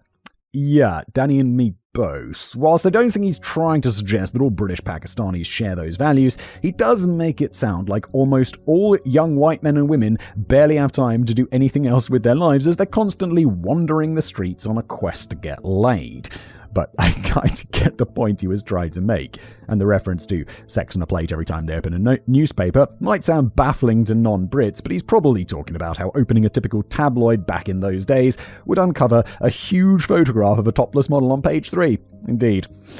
You didn't tend to see much of that kind of thing in the Daily Jang in Pakistan. But these are the kinds of arguments that are seized and embraced by far-right groups such as the British National Party or BNP, the English Defence League, EDL, and Britain First. Twats, TW. Who unfortunately tend to scream the loudest in their rage against grooming gangs. Yeah. Do I share their rage about grooming gangs? Yes. Do I share anything else with them? Absolutely not. A string of loud protest marches were held across the streets of Rotherham, which the English Defence League claimed were now, quote, Islamic paedophile capital of Britain. Sorry, I'm going to have to bleep out that P word there, but you know what it is. The marches were apparently intended to be, quote, a protest against the Pakistani Muslim grooming gangs and a demand for justice for the 1400. The turnout wasn't always as high as groups claimed, as they often had a Trumpian tendency to inflate the numbers. Whilst the EDL claimed that one particular protest march had attracted an estimated 4,000 patriots in Rotherham, the true figure was closer to 600. But that was still enough to do plenty of damage. Far-right demonstrators, in which groups of people are chanting angry slogans about race and religion, aren't generally known for their soothingly peaceful nature, and during this one alone, police officers were attacked, while a mosque and several Muslim businesses were vandalized. This is just bullshit. You're just lumping it. It's just bullshit. This might be a good point to take a slight detour, which leads us back in the direction of the infamous co-founder of the EDL, a man who was born Stephen Yaxley Lennon, but is now better known as Tommy Robinson and is currently serving an 18-month prison sentence for contempt of court. Elon Musk doesn't believe he should be in prison, and in early 2025 he took the time to retweet the controversial film produced by Robinson, which had landed him behind bars. Musk also composed his own posts which pondered, why is Tommy Robinson in a solitary confinement prison for telling the truth? Free Tommy Robinson. Well, I've got news for you, Elon Musk. I'm going to guess that you're not very familiar with the British legal system. And what does this have to do with you? You douchebag. Well, let's dig a little deeper into that truth that Elon Musk was talking about with such confidence. The great British hero, Tommy Robinson's no stranger to prison, having previously served stints inside for using a fake passport, mortgage fraud, and assaulting a police officer who was trying to intervene in a drunken fight that Robinson was having with his then-girlfriend. Sounds like a great guy, doesn't he? He's really running the gamut of crimes there. Forgery, fraud, violence. Great guy. Seems like a great guy. He's also been convicted of stalking, assault, and threatening behaviour after leading a group of his fellow Luton Town Football Club supporters into a brawl involving 100 people. Stephen Yaxley Lennon took on the pseudonym of Tommy Robinson in later years in an attempt to hide his real identity and avoid any potential repercussions from his involvement with far-right groups. He took the name from a leading brain surgeon who also invented cordless power tools and memory foam. No, hang on, I got that wrong. He took the name from a prominent member of a football hooligan crew that followed Luton Town. Robinson was a member of the fascist political party, the BNP, and co-founder and leader of the Islamophobic group, the EDL, until 2013. In a surprise move in 2018, the more mainstream Eurosceptic party, the UK Independence Party, or UKIP, appointed him as their special advisor on grooming gangs, which feels a bit like appointing a flat earther to the role of NASA chief scientist, or I don't know, appointing an anti-vaxxer to the role of US Secretary of Health and Human Services. Oh, Robert Kennedy. What a joke! The very same year that Tommy Robinson was working as an advisor for UKIP, he was also briefly imprisoned after breaching reporting restrictions outside court during the trial of a grooming gang in Huddersfield. During a 90-minute Facebook livestream seen by 250,000 followers, he filmed defendants walking into court while talking in depth about what he referred to as jihad R-word gangs, suggesting, without foundation, that the crimes were connected with the ideology and religious beliefs of the accused. He also declared that a media blackout had been imposed to protect the ethnicity of the defendants. So, he is wrong, but he's also pulling on kernels of truth, or pulling on strings of truth there, isn't he? Because, while maybe there's not a media blackout, there was definitely sensitivities around this, and certain bits of it not being pursued because of people being afraid of being called a racist. And Tommy Robinson doesn't give a shit about being called a racist because he is, in my opinion, a racist. That wasn't true at all. This is quite common in the UK. A temporary reporting restriction was imposed until after the conclusion of the trial to protect the rights of the defendants, ensure a fair trial without risk of prejudicing the jury, and protect the identity of vulnerable victims. Yes, all rather sensible. I think the UK doesn't even do the best job of this. Like, there's countries where until someone is proven guilty, their name in the press just appears as like Mr. A. I think Germany's an example of this. Czech Republic, where I live, certainly is. The latter point should have been particularly important to a heroic child abuse crusader like Tommy Robinson. His disregard. Tommy Robinson, in my opinion, probably doesn't care so much about child abuse. He just cares about, pushing his anti-immigrant racist agenda. His disregard for the reporting restrictions could have easily forced a retrial of the Huddersfield gang in which those vulnerable victims would have had to go through the harrowing experience of giving testimony in court all over again. Incidentally, if you think that a prison sentence is a bit harsh for this kind of thing, he only got time because this was a breach of a suspended sentence from the previous year in which he was convicted of contempt of court following similar behaviour. But let's not kid ourselves here. Despite Robinson and his far-right supporters demanding justice for the 1400, I doubt they give a shit about the victims. Yes, Danny and I same page again. They don't seem too bothered that the majority of CSE crimes in the UK, which are carried out by white perpetrators, they don't seem too bothered about the majority of CSE crimes in the UK, which are carried out by white perpetrators, and I don't imagine they would have taken to the streets of Rotherham if their abusers had been predominantly British white. They didn't have much to say when at least 20 members of the EDL, including a senior figure, were convicted of child abuse offences. I'm not laughing at that, I'm laughing at the irony of it, not at the offenders themselves. Obviously, I don't need to clarify that. They were just coming at this from a position of hatred rather than a position of compassion, and were only interested in exploiting the situation in any way they could. I suspect some of them were popping open tins of Mayfield Super Strength Lager in celebration when news of the scandals first entered the mainstream. Speaking of which, some of his supporters, even the more cautious ones who aren't card-carrying members of far-right groups, often come out with a line, "I'll say one thing about Tommy Robinson, he was talking about the grooming gang scandal long before anyone else dared to." I'm not entirely sure about that though, although I do understand what supporters are getting at. The CSE scandals didn't really become a major national talking point until the publication of the K Report in 2014, by which point Robinson had already been spouting his hate-fueled commentaries based on the race and religion of the offenders. But it wasn't like he was the sole figure working hard on uncovering the details and exposing them to the public. In fact, he wasn't doing any detective work at all himself. He was simply amplifying the stories that were already circulating in the reports of journalists such as Andrew Norfolk, who, more than anybody else, deserves to be described as the guy who was first talking about the grooming gang scandals in detail. Yeah, Andrew Norfolk seems like a responsible researcher. Journalist? I don't remember. It was before the weekend. My recording. And Tommy Robinson's just spicing it up and making it appealing to people who follow him because of his unpleasant ideologies, in my opinion. But it's still fair enough to point out that Robinson's voice was louder than most, and he was ranting about the scandal long before a growing number of mainstream politicians eventually felt brave enough to finally discuss potential cultural factors, and that day wasn't very far away. When Elon Musk claimed that Tommy Robinson was in prison for telling the truth, I assume he was referring to the most recent conviction of contempt of court in late 2024, for which UKIP's ex-advisor on grooming gangs is still serving an 18-month sentence today. This conviction boiled down to Robinson's public showing of a film that he produced entitled Silenced, which had been financed by InfoWars. Probably one of the last things they're going to finance. $1 billion judgment or whatever it was.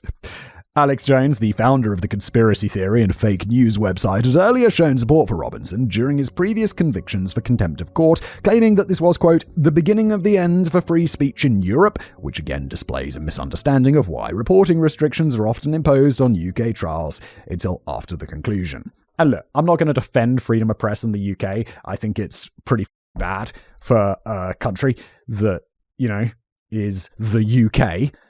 It does very badly in press freedom rankings for a Western European developed nation. But yeah, I'm not going to defend it, but that's not what's happening here. In this case, this is restrictions on the press that I think make sense. There are plenty of restrictions in the UK legal system that I don't agree with. This is not one of them. The film is an investigation by Tommy Robinson into a school fight in Huddersfield, in which a 15-year-old Syrian refugee boy named Jamal Hijazi was savagely attacked by a 16-year-old British white student. Jamal's arm was already in plaster at the time of the incident after it was broken during a previous unprovoked assault. Robinson suggested in the film that Jamal Hijazi was far from an innocent victim and had earlier attacked 2 girls. Robinson also claimed in an accompanying Facebook post that the girls had been beaten black and blue and that Jamal had also threatened to stab another boy. The film and the Facebook posts have been seen by millions of people, but the claims are not remotely true. Well, I hope you're also having some civil cases against you, Robinson, because that sounds pretty defamatory. Jamal's refugee family ended up having to move all around the place because of the abuse they were receiving from locals who were buying into Robinson's story. And they successfully sued Robinson for libel. Excellent, receiving £100,000 in damages, while Robinson also had to fork out about $500,000 in legal costs. Loser. I don't like that you can afford $500,000 in legal costs, to be honest, Robinson. I don't like that you've got that amount of money. You unpleasant douchebag, in my opinion. An injunction was granted to stop Robinson from showing the defamatory film again, but that obviously wasn't going to stop him. Well, there's contempt, and that's why you end up in prison. During a rally held in Trafalgar Square in July 2024, which was supposedly a patriotic event protesting against mass immigration, censorship, and two-tier policing, in which the police are felt to be more heavy-handed with people on the right of the political spectrum, Robinson decided to show the film again on massive screens. While doing so, he tweeted, "I'll be jailed for 2 years for showing the inconceivable truth." Not quite, Tommy, you got 18 months, but at this point, I'm beginning to think that he actually quite fancied a bit of a holiday in prison. He fancies martyring himself. That's what he does fancy. Although he's moaned about how he was segregated from other prisoners during his stay at HM Prison Woodhill, a decision that was taken for his own safety as the Ministry of Justice felt his life would be at risk from other prisoners, he's not doing too badly. He has access to a laptop and email. What? He can make social telephone calls for 4 hours every day, and he has access to the gym facilities for 3 hours a day. What is going on? This is basically my life. I sit at work, I have access to a laptop and email, and I make phone calls. And I go to the gym. I mean, obviously, I get to go home and then sleep in my free, nice house and see my family and eat whatever I want and have a nice cold brew at the end of the day. But, not a cold brew coffee, like a cold brew as in a beer. Although lately, because I'm on a health kick, I'm not having the, I feel like such an alcoholic. I'll come home from work and I used to have a glass of wine or a beer and I was just I have a small whiskey because it doesn't have as many calories and not every day, to be fair. But yeah, it does feel a little bit alcoholic to be on a health kick. And it's what you do, drinking more whiskey.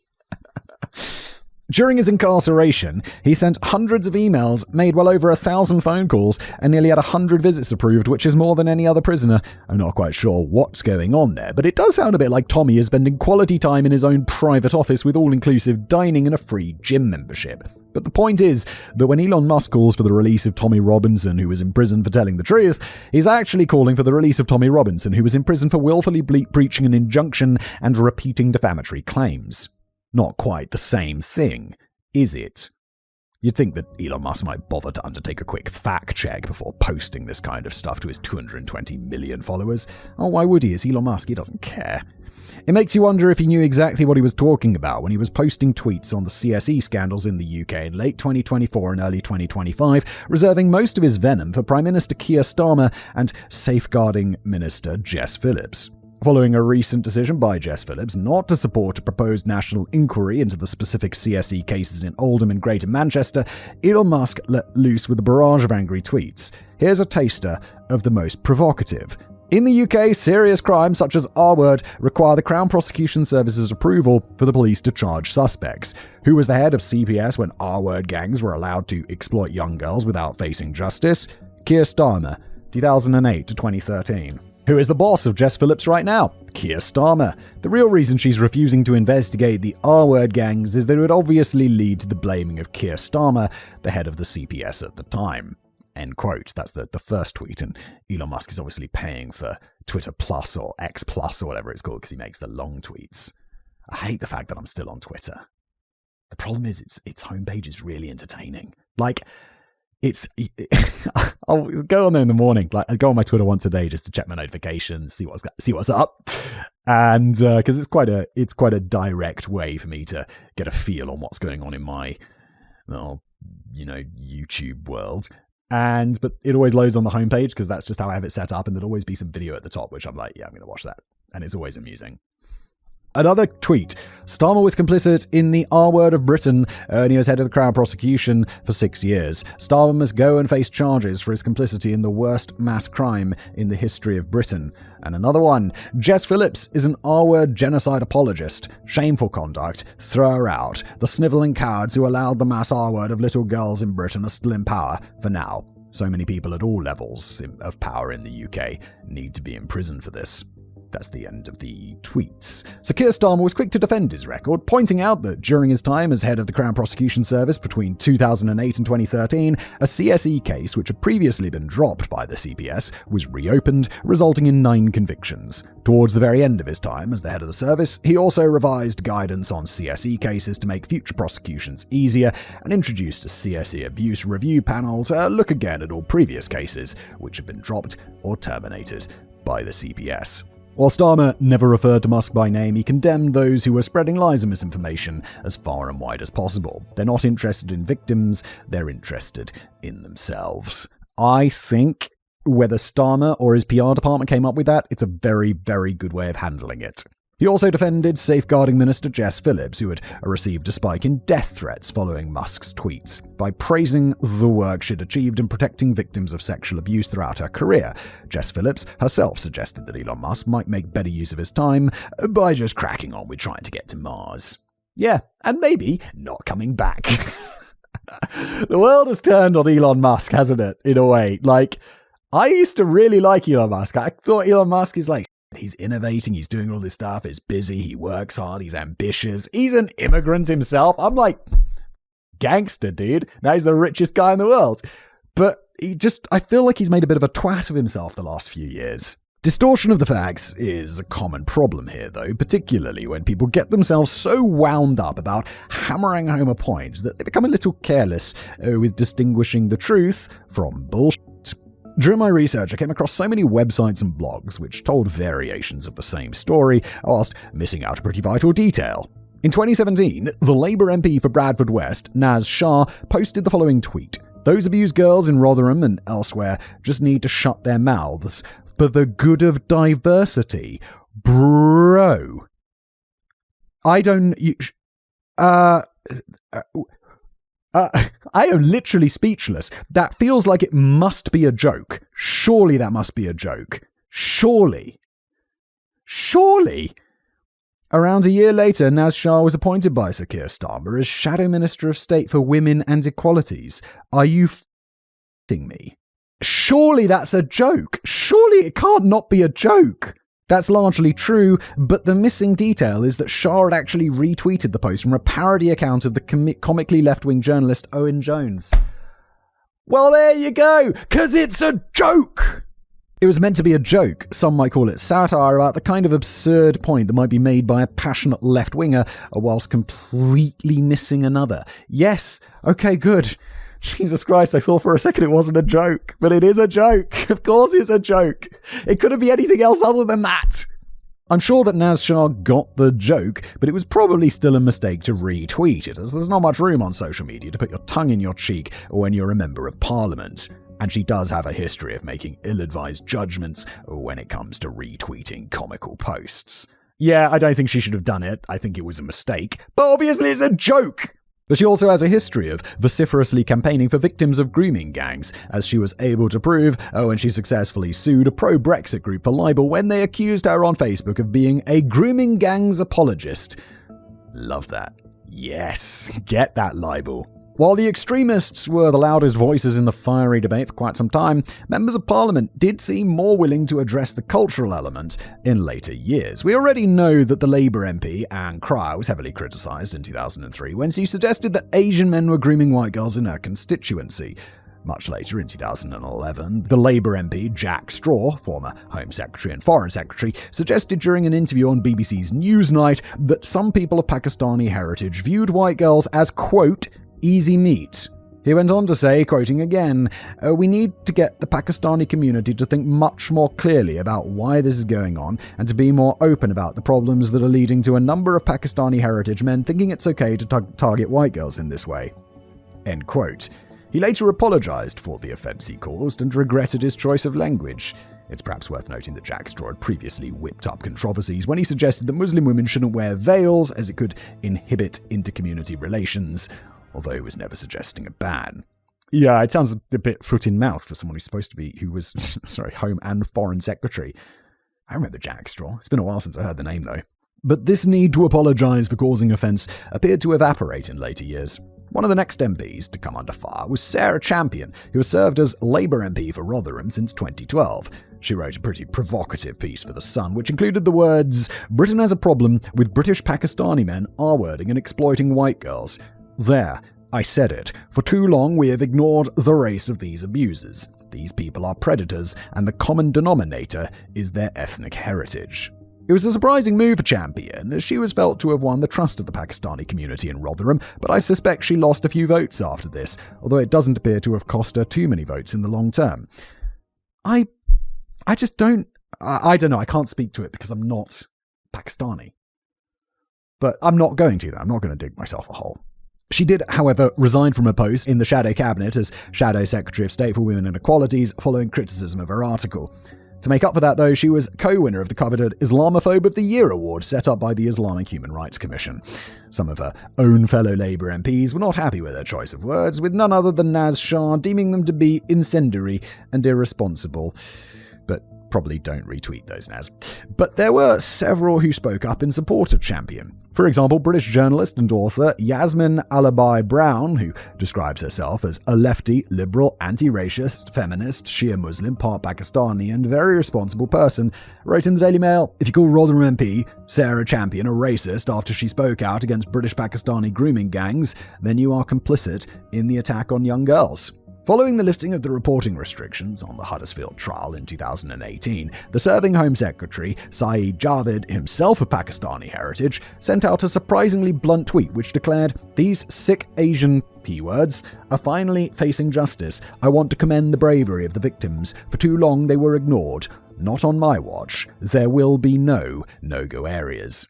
Excellent. I think it's great that this guy, who is himself of Pakistani heritage, is doing this, because while I don't think it should be important, I think obviously it is, that, this guy can do something about it and he shares that heritage.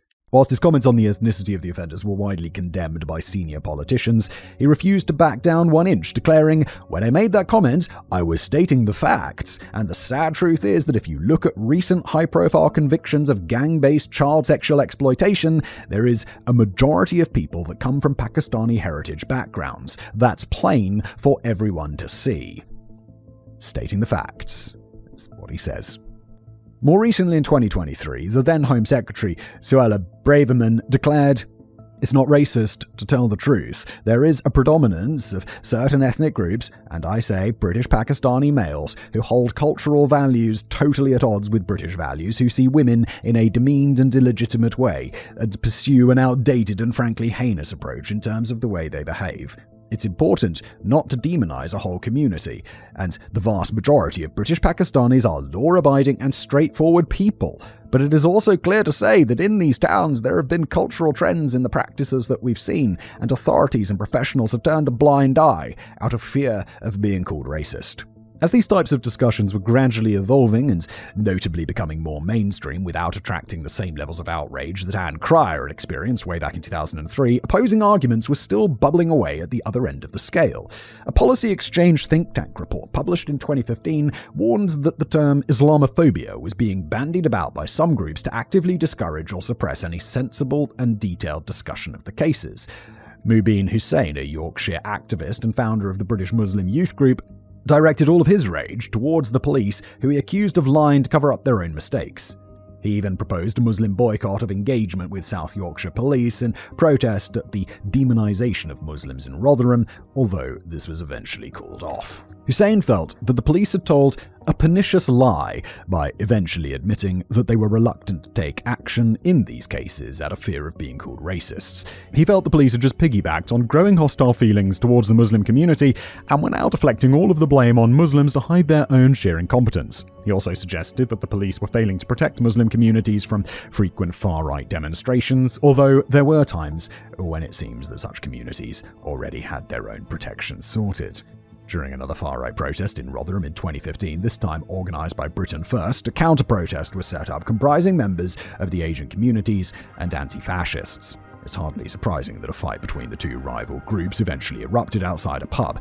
Apparently sparked by members of Britain First, he began shouting racist slurs and threats at a group of Asians who were on their way home from the counter-protest. Yeah, and that really diminishes the whole thing. Because then it's like this Britain First group, they're shouting racist slurs. If they were serious about the issue, they'd be shouting sexual slurs, like about what crimes are actually committed, rather than the definitely not crime of not being white.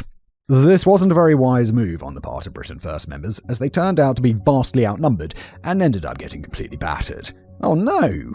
What a shame! Whilst 12 Asian men were arrested and charged with violent disorder, they were later all acquitted on the grounds that they were acting in self-defense.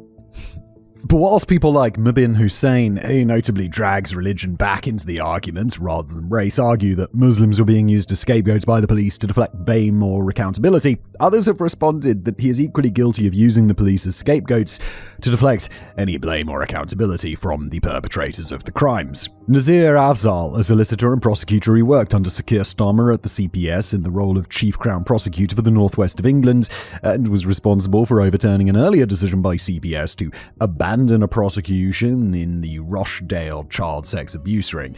He's also a man who I feel talks an awful lot of sense most of the time, although we all have our off days and I'm not entirely convinced by his ponderings on night economies. At one point, he put forward the idea that one of the reasons for the high number of Asian or Pakistani men involved in the CSE cases is because they practically control the night economies in towns such as Rotherham, most significantly the taxi ranks and the takeaway joints. Bruh, that seems like a little bit of a stretch. It's like, oh, well, I can imagine, like, what's this? Oh, this is Whistle's Taxis. And it's like, oh, wait. So I'm supposed to be doing, like, some sort of child exploitation ring because I run, like, a taxi company? Like, dude, I don't think those things are, I mean, while it is happening here, I don't think those things are, like, necessarily related. He suggests that vulnerable young white girls in search of drugs and alcohol, or even just warmth and food, are more likely to fall into the sphere of these nighttime economies, and therefore more likely to be abused by an Asian offender. Bro, next you're going to be like, oh yeah, well, Whistle's kebab shop. Well, he's selling kebabs to people late at night. You know what that means. There's obviously truth in the idea that certain environments are more likely to offer opportunities for an abuser to take advantage of children, such as schools, churches, and sports clubs. Or what was the one famously? It wasn't the church. It was the Boy Scouts, right? Allegedly. Is that alleged? Is that alleged anymore? Have we moved beyond allegedly on that? Like Catholic Church. Yeah, they got up to some shit. Can we say that about the Boy Scouts yet without having to say allegedly? In some of those examples, a predator may have purposefully maneuvered themselves into a position of trust, which can be abused. The night economies are a little different, as there's not usually much of an expectation of childcare and trust during a time when most kids are in bed, and is perhaps not the kind of environment in which an abuser would usually choose to inhabit. Yeah, I feel that that's really, like the kebab shop and taxi example. It's like, oh no, I'm going to become a predator of children. So what I'm going to do is I'm going to open up a late night kebab shop. I'm going to operate a taxi at night. I just don't, like Danny just says there, schools, churches, sports clubs. Yeah. Like, if you're a predator, I feel like that's more where you're going to go, right? But I'm more concerned about the implication that it's more about the job than the person, and that any half-decent human being is more likely to abuse a child if they're given a few more chances than people who work in the daytime. Yes, it doesn't make a great deal of sense. As the J report noted, the nighttime economy presents an opportunity, but it doesn't present a motive. Yes, and I feel like motives really important here, because it's like, you know who has opportunity to abuse kids? Teachers. But I think we're going to assume that the vast majority don't have the motive, right? Delving deeper down the rabbit hole, some people seem to be of the opinion that the whole thing is just a fake news story. In a tweet that was viewed almost 350,000 times and received over 1,000 likes, the YouTuber Suleiman Ahmed described the grooming gang scandals as Zionist propaganda.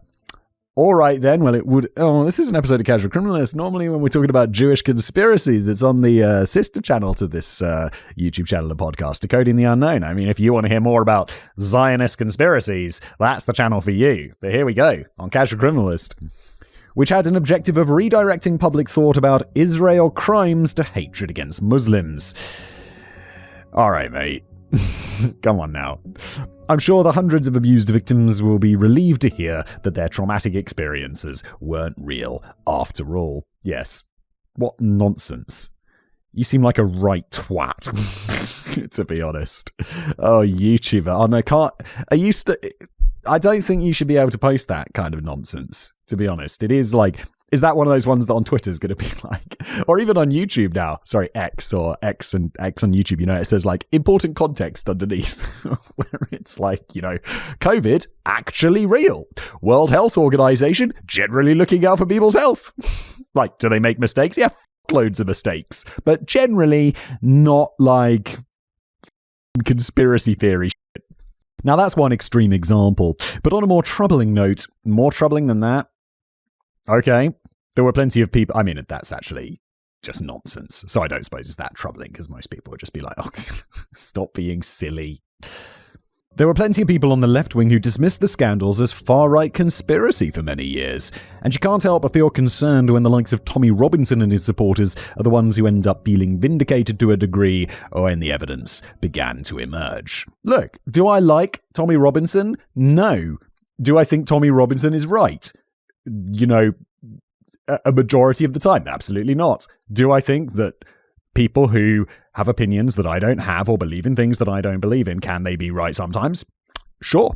Absolutely. It'd be weird if I just wrote it off wholesale as someone that can never be correct about anything. That would be bizarre and dismissive. And yeah, I ran out of words. It'd just be bizarre and dismissive. Just not very clever. Just too, blind.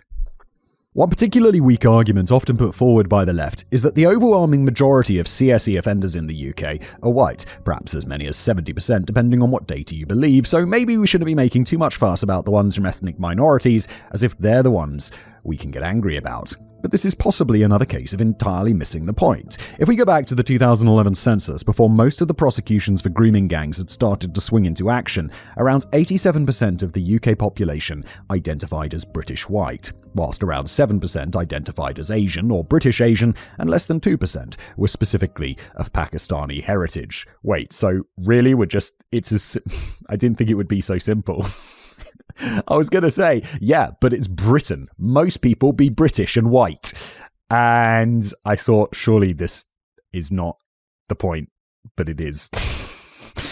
It's pretty obvious that British whites are going to be the biggest group of offenders in any criminal group. But the issue is that British Pakistanis seem to be responsible for a disproportionately high number of CSE offences.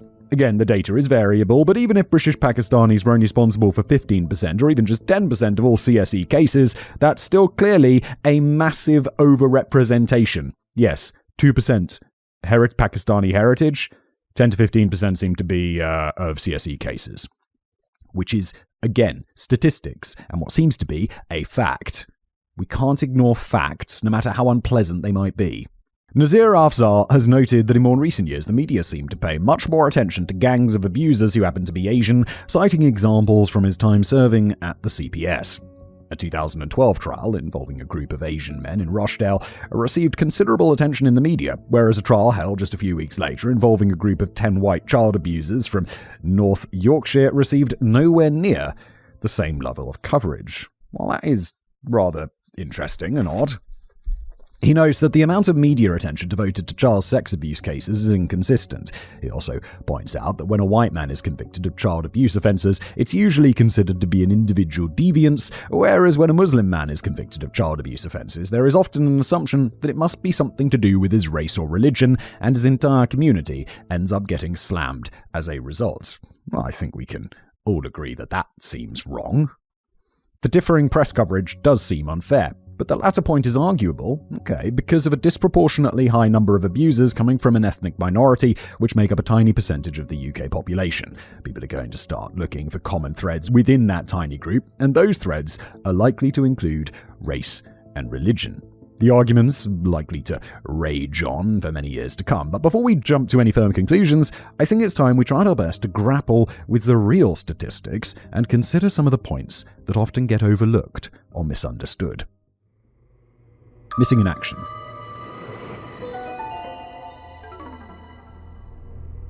Firstly, there's this pervading idea that the abusers exclusively preyed on vulnerable white girls because they were viewed as being of an inferior status by the British Pakistani perpetrators.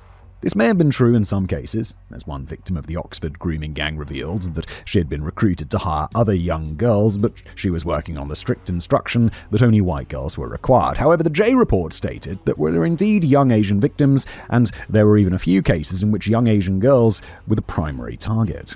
And a later report, commissioned by the Muslim Women's Network UK, pointed out a worrying underreporting of exploitation and abuse in minority ethnic communities, highlighting 35 cases across the UK in which the victims were young Asian girls.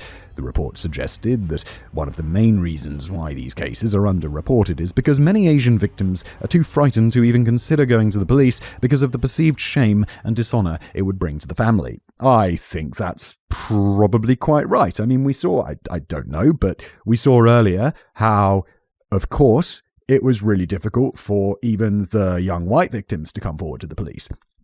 And if you're raised in a culture where there's extra shame attached to that, I think it's going to obviously be even harder to come forward. Some families even make a joint decision not to make a complaint as they fear it would harm the victim's prospects of marriage. In some cases, it's believed that young Asian victims were specifically targeted as they'd be less likely to go to the police. But another reason could be that the police later became so focused on finding white victims that they neglected to even bother considering widening the scope of their investigations and looking for potential Asian victims who may have been moving in very different circles. Now, this does seem to cut against the grain of the idea that cultural conflicts were at work here, and that the predators were choosing their targets based on race. It seems foolish, in a way, to ponder over why most of the victims were white in a town where the overwhelming majority of girls are white. A few isolated cases aside, it seems more likely that the perpetrators were just seizing the opportunity to ensnare any young girl they encountered. It'd be interesting if we could get more granular statistics on that, and an estimate for how many, I guess it's going to be very hard to work out how many fewer British Asian girls are likely to come forward compared to British white girls. But if we had that data, then we could have a look at whether the statistics are proportional, whether the victim statistics are proportional to the overall racial makeup of the area. And whilst they were far more likely to encounter vulnerable young white girls wandering around the streets of Rotherham late at night, they didn't have any problem in grooming Asian victims, given half a chance. Contrary to popular belief, the abuse seems to have little to do with how people of Pakistani heritage supposedly view white females.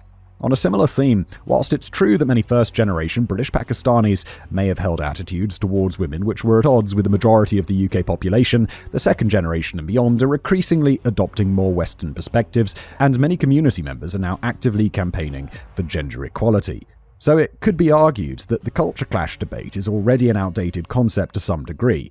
Yeah, I gotta say, I think, look, and I don't know, I don't like talking about this from like a personal perspective because it's just like one person in one group in one location. But like, I've had plenty of second generation immigrant friends, and I don't want to sound like some like, oh yeah, I'm such a hero. But it's like, they're just like, I don't know, they think like me.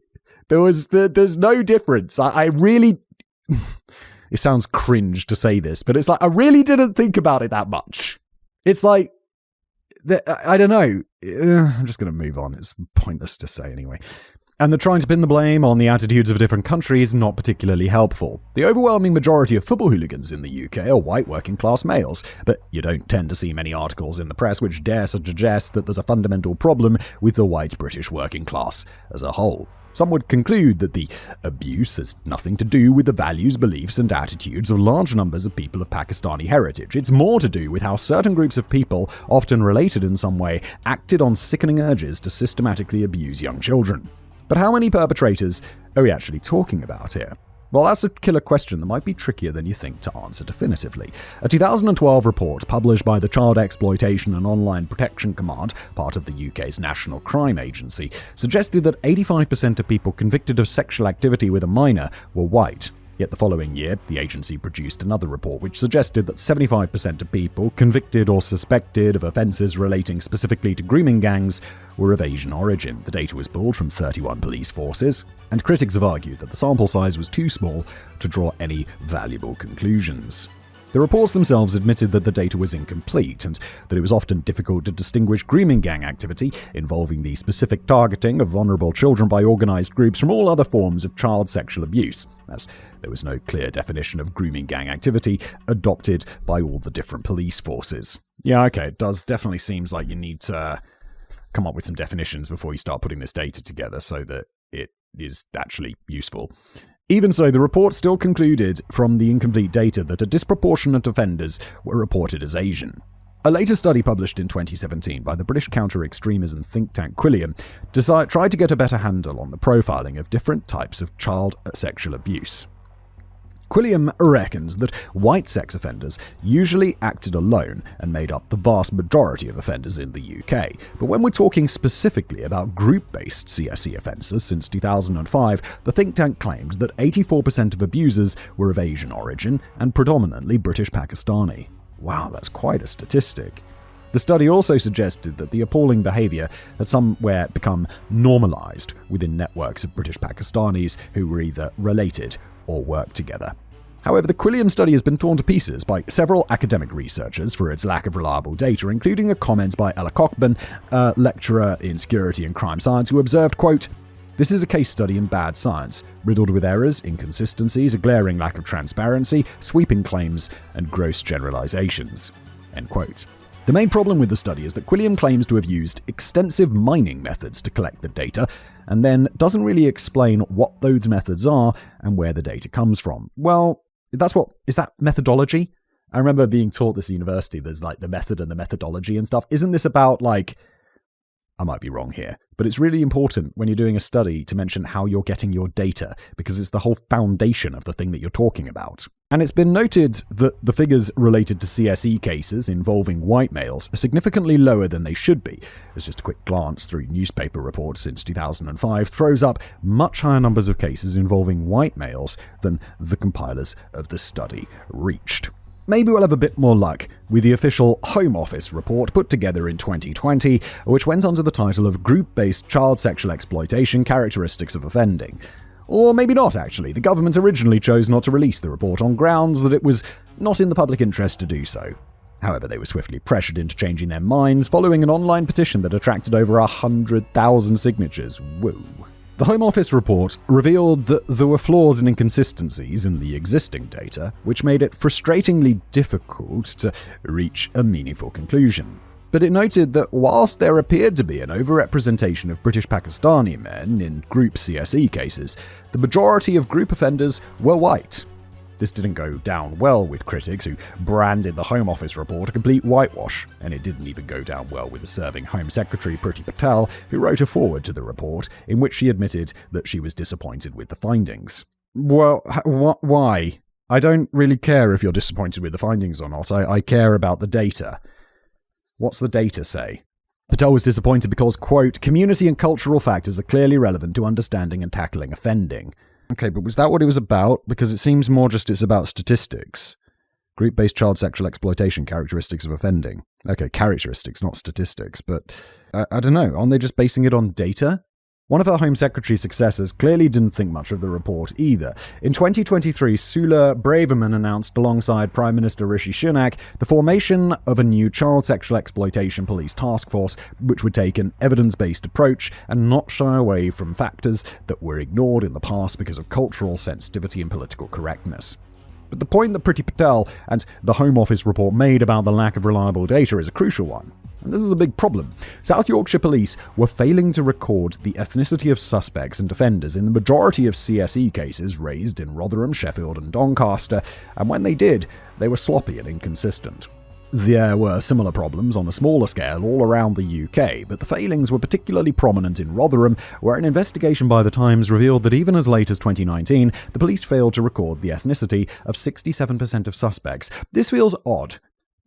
It's been a long time since I've had to fill out a census form, but, unless I'm really mistaken, and honestly, the last time I filled out a census form, my parents were probably doing it for me because I was a kid.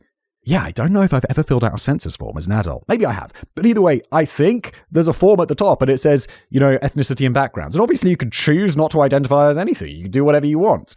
But there's a whole lot of boxes. And I don't know, it's like, For me, it's the top one, white British, check mark. But there's a whole bunch of them. And I think if that's on the census, then it should be in police reports as well. No? It doesn't feel racist to ask people how they identify as race-wise. Does it? And I mean, like, technically, I guess I'm not, like, fully white British. My dad was an immigrant, but it's definitely what I put on the census form. It's how I identify. Or whatever. I don't know. Weird. There were similar problems on a smaller scale all around the UK, but the failings were particularly prominent in Rotherham, where an investigation by the Times revealed that even as late as 2019, the police failed to record the ethnicity of 67% of suspects. From the available data, we can deduce that somewhere between a quarter and a half of suspects were recorded as either Asian or Pakistani, but it's difficult to get too specific, as the officers took a random approach to describing suspects by continent or country, with other words such as Oriental occasionally getting thrown into the mix. Bro, that's got to be some like 70-year-old police officer on the verge of retirement being like, oh, where are they from? The Orients? Bro, what is this, the 1930s? What are you talking about?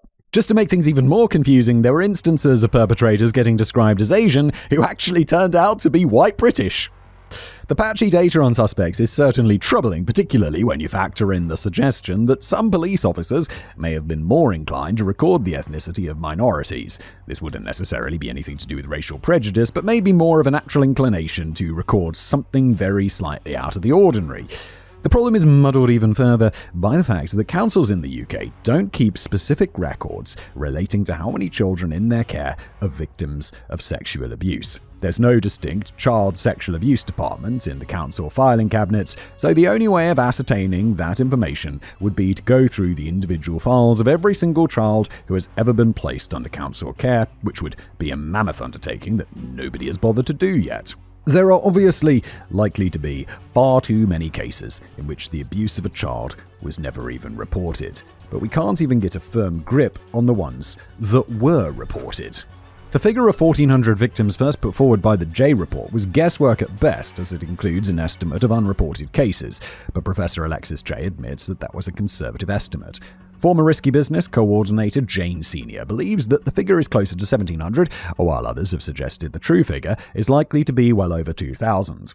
Well, I mean, but fair on the J report, though, they said a conservative estimate. Like she wants to lowball it on purpose. And look, it's still a horrific figure. But the tragic truth is we'll probably never get a truly reliable picture of the number of victims or a truly accurate breakdown of the ethnicity of all people who were abusing girls in Rotherham. Yeah, so I think the amount of unreporting that goes on with this is massive.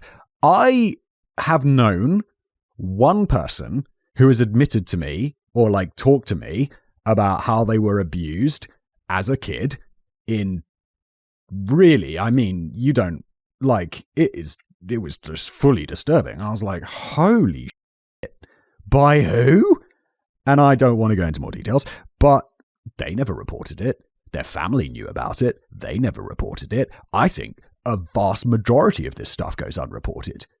And again, I don't like to be like, oh, it's just a sample size of one and Simon's personal experience. But the one that I know about, not reported. And if you're going to condemn an entire community based on statistics, then you really need to make sure that you've got rock-solid statistics, exactly the kind that we don't have at all. That's not to say that we don't have very challenging issues to address here, particularly in Rotherham and several other UK towns and cities in which the rate of actual convictions for people of Pakistani heritage seem disproportionately high. Again, getting a precise handle on the national statistics is tricky, as figures are not routinely broken down by ethnicity for CSE cases, which often get bundled in with broader sexual offences categories. According to the most recent figures published by the Child Sexual Exploitation Police Task Force, 70% of CSE offenders were white in the year 2023, while just under 4% were of Pakistani heritage. We see a notable change from January to September 2024, in which 63% of suspected abusers were white, whilst 13.7% were of Pakistani heritage. Is that because I'm absolutely speculating that something changed in those 2 years? Was this when this story became more prominent and more people coming forward or something? This does seem like a significant overrepresentation, the jump in Pakistani heritage people being responsible. Although, again, I have to stress that these stats are taken from the data available, which is still crushingly incomplete as the police still aren't recording the ethnicities properly. Why? Come on, police, get that census form out. Although former Home Secretary Priti Patel announced in 2022 that she would make it mandatory for police forces to record ethnicity data for all those arrested and held in custody, this doesn't appear to have been implemented very well, as we're still experiencing failures in this department in 2025. I know things move slowly, guys, but that's 3 years. Come on. And so the majority of data simply does not exist. The findings could potentially have been quite different if people had paid more attention to collecting data in a consistent and proper manner. Looking specifically at Rotherham convictions, though, there have been approximately 63 convictions relating to CSE offences over the last 15 years. Around 50 of those perpetrators were of Pakistani heritage, and this naturally sounds like an alarmingly high figure, although it's important to stress that it still only represents a small minority of the people of Pakistani heritage who live in the town and who receive flack and resentment for crimes that had absolutely nothing to do with them. Some have suggested that perhaps the British Pakistani or even Muslim communities could have done more to condone and tackle the crisis, but it could be argued that it seems massively unfair for entire communities to apologetically accept responsibility for any crime committed by one or more of their members. Yes, obviously. I feel that, I don't know. I don't even know what to say. That's just you can't just group an entire group together. That's racism. That's where you're like, there's this bad thing going on. Well, they all must be rotten.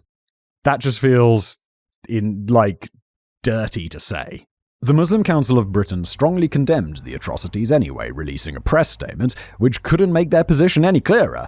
Those who carried out these acts are nothing more than criminals. Criminals reject the teachings of all religions, and the issue here should not be on race or religion. No faith and no culture would condone such activities. Meanwhile, the British Muslim Youth Group publicly declared, "We don't support the sentiment that it is a Pakistani or Muslim problem. It is clear what these individuals did, but they are not a part of our community. The only community they are a part of is the criminal community. There is nowhere in the Islamic faith that supports these actions." Yeah, as we looked at earlier. I mean, obvious, just as we saw earlier. Former CPS chief Nazir Afzal, who, as I said before, often talks a lot of sense, can't seem to make up his mind, though. At one point he said, "The ethnicities of these perpetrators is what it is. It's a matter of fact. But I don't want this to turn into a reason to hate Pakistani and Asian communities, because this is a very small minority of people within those communities who are offenders. You should not taint the whole community by the actions of several dozen, a small minority of men. Criminality begins and ends with the criminal, and not collectively with the law-abiding communities." Yeah, and I think the working class white men as football hooligans is a good example of that. Should we look at all white working class men as football hooligans? Obviously not. Obviously not. Most of them are just doing their normal shit. Not causing trouble. Not being hooligans. Obviously. But then he later appeared to contradict his latter point when he admitted that he'd hoped for a more vocal condemnation from Asian communities. He also said, "I do feel there's a deficit of leadership in some parts of the Muslim community. They could be much more challenging of certain behaviors. The silence of people who may know something or have heard something only hurts our children." Well, sure, dude, but why did you have to say it? Why do you have to couch it in, about the Muslim community? You're also just attaching it to religion, not to race. There, not that I think either is right, but you could say that statement without specifying, which is a better look. Andrew Norfolk has also suggested that some people within the circles may have known about what was going on, and whilst they may have been sickened and disgusted by the crimes, they would still never dream of turning on their own community.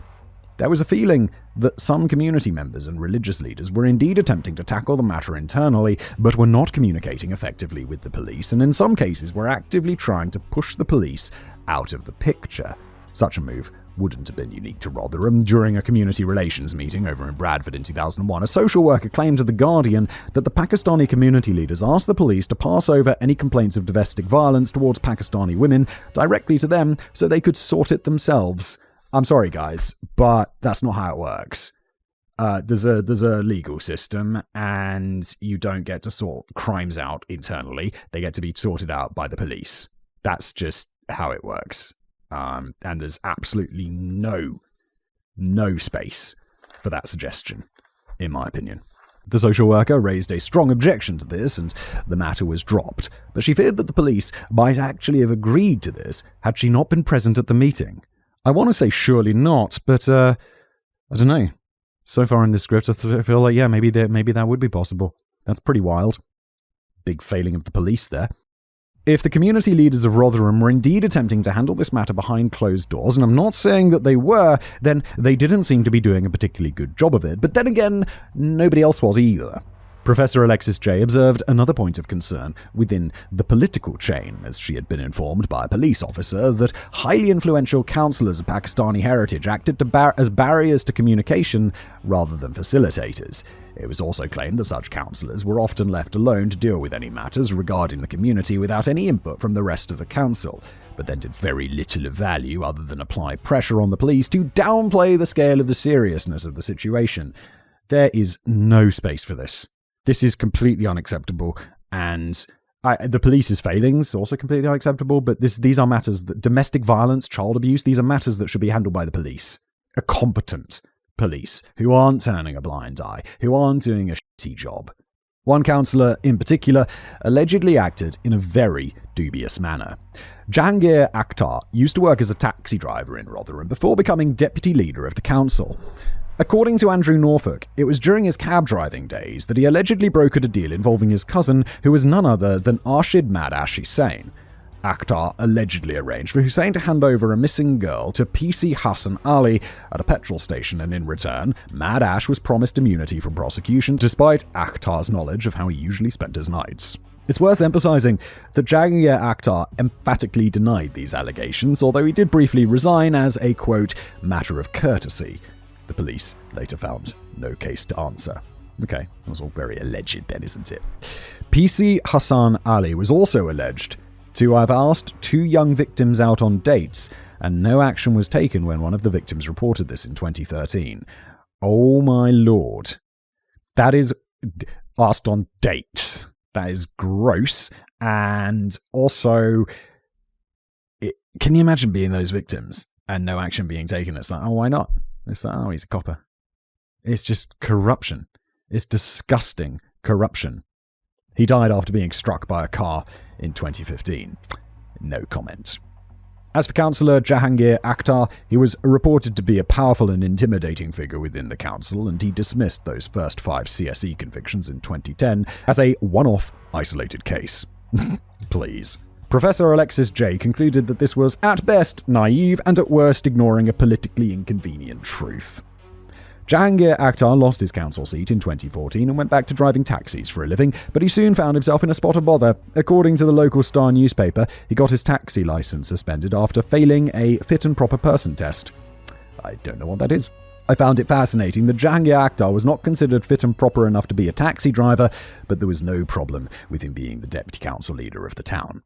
I mean, I understand where Danny's coming from, but the President of the United States is a convicted federal criminal, right? One is politics, the other is something else. But when we're talking about councillors or community leaders who might not have done everything they could, we're talking about the actions, or in some cases, lack of action, of a tiny number of people who happen to be in a position of influence. And this, again, shouldn't be shouldered by an entire community. Ultimately, some would point to a clear overrepresentation of CSE abusers of Pakistani heritage in certain areas of the UK and suggest that frank, sensible, and constructive discussions and exchanges of information need to take place between communities and authorities. That's not to say that every good law-abiding British Pakistani citizen in the UK should feel pressured into vocalising condemnation of criminals in their community every 5 minutes to avoid the risk of being accused of being complicit in the activity. Yeah, another great reason why we shouldn't lump everyone together. Just a couple of days before I was writing this very sentence in March 2025, I came across the news that 2 white brothers from Rotherham had just been jailed for CSE offences that took place between 2006 and 2008, in which young girls were given alcohol and drugs before being sexually assaulted. Yeah, you know what's nice about the UK? You'd think 2006, 2008, it's nearly 20 years ago. UK don't have no statute of limitations. I think there are for like civil offences. I think it's a year. You've got a year to bring a civil offence. But for crimes, they're just like, nah, f*** it. You do this shit, you gotta, anytime anytime. This barely got any press coverage, and I only found out the news myself because I was researching the script. But nobody's asking every good law-abiding white citizen of Rotherham to speak up about cultural problems within their community. And I wonder if this story would have received much more press coverage had the convicted criminals been of Pakistani heritage. I'll want to say almost certainly yes, Danny. It would almost certainly have received more attention from the far right, who would have seized another opportunity to peddle more hatred. And unfortunately, it's prejudiced voices like that which have usually chimed in the loudest and will continue to spawn opinions drawn from woefully inadequate and incomplete data, until more rational voices are heard. And a big part of the problem here is that potentially rational voices have been far too quiet for far too long over fears of addressing a prickly topic. We should also be mindful to consider the plight of all the young victims of CSE cases in the UK, not just the ones that involved British Pakistani perpetrators. Child abuse wasn't just something that arrived in the UK from a different country along with chicken tikka masala. It's a global travesty that certainly isn't restricted to a specific race or religion or community or tradition. Whilst the majority of CSE offenders in the UK are understandably British white, some people only seem to get angry about cases that involve ethnic minorities. And perhaps much of that anger is not always rooted in the ethnicity of the offenders, but in how exactly ethnic minorities were allowed to get away with it for so long by the only people who had the power to stop them. Abuse of authority. South Yorkshire Police and Rotherham Council were getting a proper kick-in from just about every corner following the first convictions in 2010 and the subsequent investigations by Andrew Norfolk in the Times. The Home Affairs Select Committee held hearings throughout 2012 and 2013 in which councillors and senior police officers were called up to give evidence and try and explain just why they had been so in their handling of cases. These select committees are made up of a cross-party group of MPs who are responsible for scrutinising the Home Office, and a Labour MP called Keith Vaz has held the chair between 2007 and 2016. They often make for compelling viewing as the witnesses squirm in the chair whilst receiving a tough grilling from the committee, and you couldn't get much tougher than Keith Vaz. Yeah, I can imagine this being super unpleasant. The ones I always see, it's like the tech guys testifying before Congress, like when Mark Zuckerberg's been summoned in and he's got to talk about like intricacies of, I don't know, fake news on Meta or whatever. And it's just like, oh man, this would be really hard. It's got to be so stressful. And it's like, you must feel, I don't know, even I feel so removed from like, I don't know, the little legal intricacies of things. It's like, yeah, I don't know. It's like when they come up, I'll deal with them and stuff, but it's like normally not me dealing with this. I've got this issue. It's like, all right, law people, what do you think? But then to be like, oh no, I've got to personally go and talk to someone about this, I'll be like, oh, for fuck's sake, this is going to be real stressful. I'm just not used to this. Fortunately, I don't run Meta, so it seems unlikely. The slightly aloof MP or Bill Gates getting grilled about like the Netscape issue in the 90s about the competition and stuff. It's like, oh no. The slightly aloof MP came across as a bit of a cold fish and clearly considered himself to be the last bastion of human decency and the unyielding sentinel of virtue and righteousness as he calmly tore into his victims, witnesses, like a surprisingly calm and well-spoken medieval torturer. Bit of a shame then when he was later forced to resign in 2016 after being caught in a Sunday Mirror sting operation in which he engaged in unprotected sex with male sex workers and offered to buy them cocaine. Oh no. Apparently Vaz had tried pretending to the sex workers that he was a washing machine salesman called Jim. He later lamented, "It is deeply troubling that a national newspaper should have paid individuals who have acted in this way." Have a word with yourself, Jim. Oh my. Oh my. He was still chair of the select committee during the hearings on the localised grooming gangs, though, and he got stuck into the police and council over their lack of action since the 2010 prosecutions. Keith told the police to get angry. It's nice to have a little bit of levity in this horrific train wreck of a situation. Even though the levity is crimes. But you know what I mean. Maybe. Anyway, Keith told the police to get a grip on the situation and pondered how it could be that Lancashire had secured over 100 convictions relating to CSE offences in 2011 alone, yet there have been no prosecutions at all in Rotherham or South Yorkshire since those 5 dating back to 2010, despite the identification of 58 young girls at risk in the area. Rotherham Council was placed under further scrutiny in 2015 when the government commissioned an independent inspection into the handling of the cases, led by Louise Casey, the Director General of the government's Troubled Families Programme. The Casey report identified a culture of bullying, sexism, denial, and misplaced political correctness, which had helped to cover up crucial information whilst gagging whistleblowers. The report concluded that Rotherham Council was, quote, not fit for purpose. Meanwhile, much of the rage of the actual victims was directed squarely at the police, who had a troubling habit of having a go at the girls who were being abused instead of the men who were abusing them. One widely reported story involved the father of a 14-year-old victim named Paula. He tracked down and confronted the grooming gang, only to get arrested himself whilst the abusers walked free. This is largely true, although a detail that usually gets missed here is that the father was threatening the gang with a shotgun when he was arrested. But there are plenty of other stories in which the behaviour of the police was utterly inexcusable on any level. The grandfather of a 12-year-old girl called the police after she had been spotted drunk and half naked in a park in the company of a group of Asian men who were giving her alcohol. 12! The girl was arrested for being drunk and disorderly while no action was taken against the men. Are you shitting me? Are you absolutely shitting me? That's insane. What's the age of criminal response? 11. I think you're criminally responsible at 11 in the UK. That's insane, police. It sounds like you were drunk. A very similar outcome panned out when another 13-year-old girl with disruptive clothing was found in a derelict house full of men who weren't even questioned as they watched the police arrest the girl.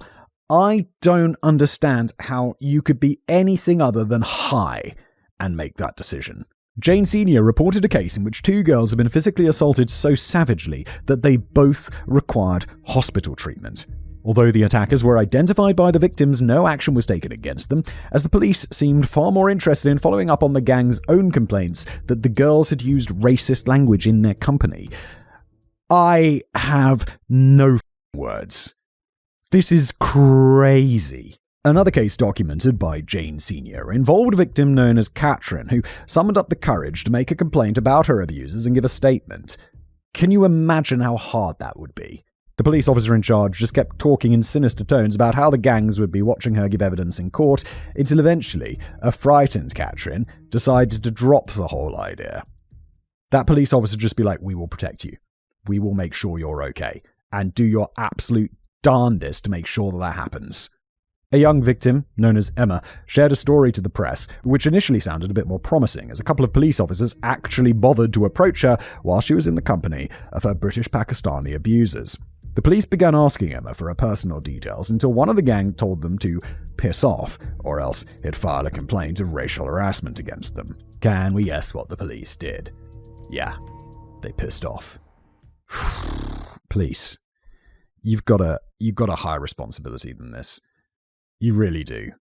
You can't be doing this. Emma herself believed that the gangs had grown increasingly arrogant and considered themselves to be above the law, as the police were usually too afraid to confront them.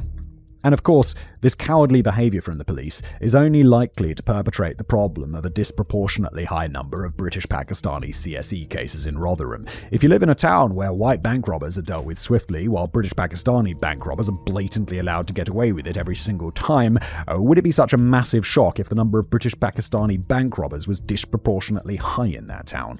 Some have argued that the authorities were simply following their duty to preserve healthy race relations and avoid a risk of fueling a storm from the far right, but you clearly can't do that at the expense of safeguarding hundreds and hundreds of young girls. Yeah, again, mentioning again the scales, like accusations of racism, something you don't want to deal with, but on the other side of the scale, sexual abuse of children. Whoop! As we've touched on before, another problem with the police was their often contemptuous attitude towards the young victims. I encountered this attitude myself as a teenager. although obviously in a situation that was nowhere near as harrowing as the victims of these cases. But the police do tend to look down on you if you've suddenly decided that you're a scrote, and I'm sure it's not a problem exclusive to Rotherham. I mentioned in an earlier Casual Criminalist video that I was once sent away to a school for problematic children in the middle of nowhere in Doncaster. It was a terrible decision, as every other kid in that dreadful place had been sent there for acts of appalling violence or arson, whilst I was the only kid who was there because I'd bunked off school too many times. I spent most of my time trying to escape the nightmare, including one time in the very early hours of a Sunday morning when I crept out of the school whilst everyone else was asleep. This part was easier than it sounds, as the only adult on duty during those hours was a night warden who spent most of his shift in the kitchens eating cheese and pickle sandwiches. But making the 10-mile journey back to Rotherham on foot was a bit more challenging, as it was the middle of winter and I was only wearing a pair of pyjama bottoms and a pair of slippers. That's all I was even allowed to wear in school classes in the daytime, as the staff figured it might stop me from trying to escape, but they'd misjudged my determination, or perhaps my sheer desperation. The frustrating thing was once I'd made it to the outskirts of Rotherham, I got stopped by a police car. It was my own fault. I'd spent most of the night dodging in and out of driveways and bushes whenever I could hear traffic approaching, but I must have gotten too tired or complacent by this point. I'd already cooked up a good little story for this eventuality, although admittedly, it actually wasn't very good. I told the two police officers that my mates had played a prank on me during an evening out in Rother Valley Country Park and left me stranded there in just my pyjama bottoms and slippers. The police seemed to cautiously accept this, although I could tell they weren't entirely convinced. Looking back on it now, it didn't even really add up. Why would a group of kids take pyjamas and slippers with them to a country park? If that's all that happens, why was I still wandering around the streets at 5 a.m? Still, I like to think that I initially came across as quite a bright and well-mannered young kid, and the two officers gave me the benefit of the doubt. They were pretty nice at first and insisted on driving me home despite my protest that I could make it on my own. Oh, we never quite made it home. I can't remember whether I dropped a massive bollock whilst I was chatting with them from the backseat of the police car, or whether they somehow managed to figure it out themselves, but it's fair to say that the mood changed when they discovered the truth. Yes, I guess they were annoyed that I'd lied to them and wasted a bit of their time, but it also felt clear that they could treat me how they liked now that they'd reached the conclusion that I was just one of the wrong-uns from the nasty residential school, and I felt like I got some insight into how undesirable young kids were usually treated by the police. I felt at the same time that I was the kind of 14-year-old who should have been spending my innocent Sundays with my good mates out on bike rides or huddled around a Commodore 64 or something else that wasn't causing any trouble to anyone. But instead, I was being dragged back to that school by two police officers who spent the entire journey screaming in my face and threatening to give me a black eye every 5 minutes. Really? It changed? Look, I've had zero... my limits of interacting with the police, traffic stop, I think. And so I don't know what I'm talking about, but it's like, that's so intense to just switch from like, you know, oh, hello there, young boy, to I'm going to beat the shit out of you. It's very intense. The night warden was munching on a cheese and pickle sandwich when he greeted us at the main door, and I was destined to spend another few traumatic months at school populated by absolute scum. And that was just the staff. I again should emphasize that my trauma was a drop in the duck pond compared to what many of the young girls of Rotherham were going through, but I do feel that the reaction of the police was similar in a way. I suspect that if they'd come across a young, polite and well-educated victim who had been taken from a nice home in the leafy suburbs of Moorgate, they might actually have felt a bit more compelled to act. Yeah, I was watching this This was in a TV show yesterday, that new show with John Hamm, Your Friends and Neighbors, which I watched the first episode with my wife last night. I was like, God damn, this is a good show. Like, wow. And they just have this scene where he's like broken into some rich people's house. And because he looks like a rich dude himself, he just comes to the door and he's like, hey guys, what's going on? It's the middle of the night. And the police are just like, oh, we thought you were on holiday. And it's like, wait, the police are keeping track of where people in this expensive neighborhood are on holiday and then just stopping by because like some lights were on or something. And I'm like, God damn, the difference for like police treatment for someone in that situation compared to like police treatment for like the people lower down society's totem pole is like crazy. But the same rules didn't apply to working class girls who were being passed around social care and who the police believed only had themselves to blame. The victims were seen as deviant, promiscuous, and complicit in the abuse that was being inflicted upon them by adults and not worthy of police protection, which is an insane sentence to read. One distressed father of a 15-year-old victim who was brutally assaulted was told by a police officer that perhaps his daughter might learn her lesson from the assault. Oh my God, if I was told that by a police officer, I would be like, I don't know, I'd be like on the phone with my lawyer, I'd be like making complaints, I'd be Karening the out on this. Sarah Wilson was once asked by The Telegraph if she had a message for the Rotherham police. You may remember that Sarah was rescued from her ordeal by a kindly British Pakistani man called Hamid after the authorities had failed to act. Is he the legend who died of cancer? Rip to the goat, man. Even when her phone was found to contain the number of 177 adult Asian men. Her younger sister was later murdered in Britain's first honour killing. Her message? Drop dead. I'd tell them to drop dead. Why would a 12-year-old girl have 177 numbers of fully grown men in her phone? The sex and drugs were not my decision. If I found, like my daughter doesn't have a phone, she's 5, but 10 years from now, if I found the number of a single adult man who wasn't a family member in her phone, I'd be like, what's up? What's up? The sex and drugs were not my decision. A child cannot consent to anything. They can't consent if they want a packet of sweets or a fizzy drink. How can a child consent to sex with a 30-year-old man? The police just looked at us as dirty little prostitutes. This script makes me genuinely angry. I mean, disgust is obvious, but anger towards this. The senior members of Rotherham Council were very much forced to face the consequences of their failings. Several people in key positions stepped down from their roles in the aftermath of the Kay report published in 2014, although some of them dragged their heels more than others. Council leader Roger Stone was frequently described by colleagues as an unpleasant bully, partly responsible for the macho culture at root in Rotherham Council. But he was the first to step down with immediate effect. The chief executive, Martin Kimber, also stepped down fairly quickly, offering a sincere apology to all those who we let down. At rounds about the same time, the Labour Party suspended the membership of 4 of its members from Rotherham Council, including Roger Stone and Jahangir Akhtar, who hadn't yet lost his seat and gone back to driving taxis. However, Joyce Thacker, the council's Director of Children's Services, clearly didn't feel in the mood to be going anywhere, not even after facing one of those infamous grillings from Keith Vaz. What was his other name? John? Jay?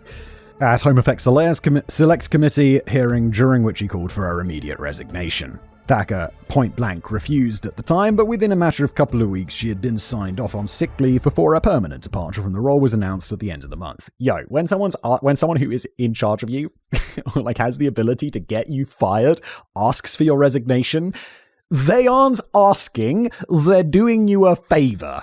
Okay? Wake the fuck up. It later transpired that she'd been paid £40,000 by the council to bugger off in what was described as an early termination agreement. That, Keith Vaz described it as a reward for failure. Even these sweeping changes at the top of the tree couldn't save the council as a whole after the damning verdict of the Casey report the following year.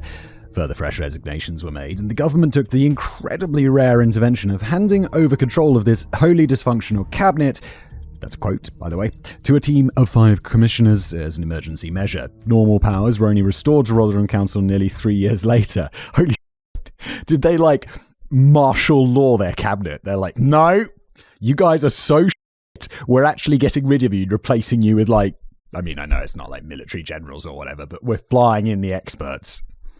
The former Member of Parliament for Rotherham expressed regret at their own lack of action when the case first came to the surface. Yes, as you should. I'm not talking about Sarah Champion, who made her position clear in the pages of the Sun newspaper when she wrote a controversial piece that ended up winning her the Islamophobe of the Year award.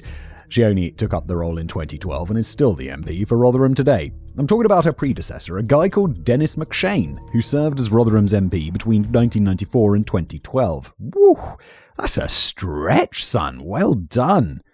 I mean, I'm saying that, but it probably turns out you're not brilliant, given that you apologized for missing something that, as we've discussed many times, is absolutely devastating to miss. And also served as the Minister of State for Europe under Tony Blair between 2002 and 2005. McShane admitted to the BBC that he should have burrowed into the issues, but he was generally reluctant to confront ethnic minorities in his town about anything at all, as he didn't want to rock the multicultural community boat. Again, bringing out my scales, dude. Sometimes you gotta rock the boat. You gotta do what's right. I'm always surprised that Dennis McShane managed to survive for 18 years as the MP for Rotherham. It's probably quite something to do with the fact that Rotherham was voting Labour for the best part of a century. Yeah, immediately I know. Why does he hold that seat? Because he's Labour. The party could have fielded a sock puppet as a candidate for Rotherham and it still would have romped home to victory. Yes. But, I mean, again, I understand why the Labour Party do want to rock the vote there because, I mean, that's at a different, this guy's in Rotherham. He knows, don't know. So I'm not saying he knows.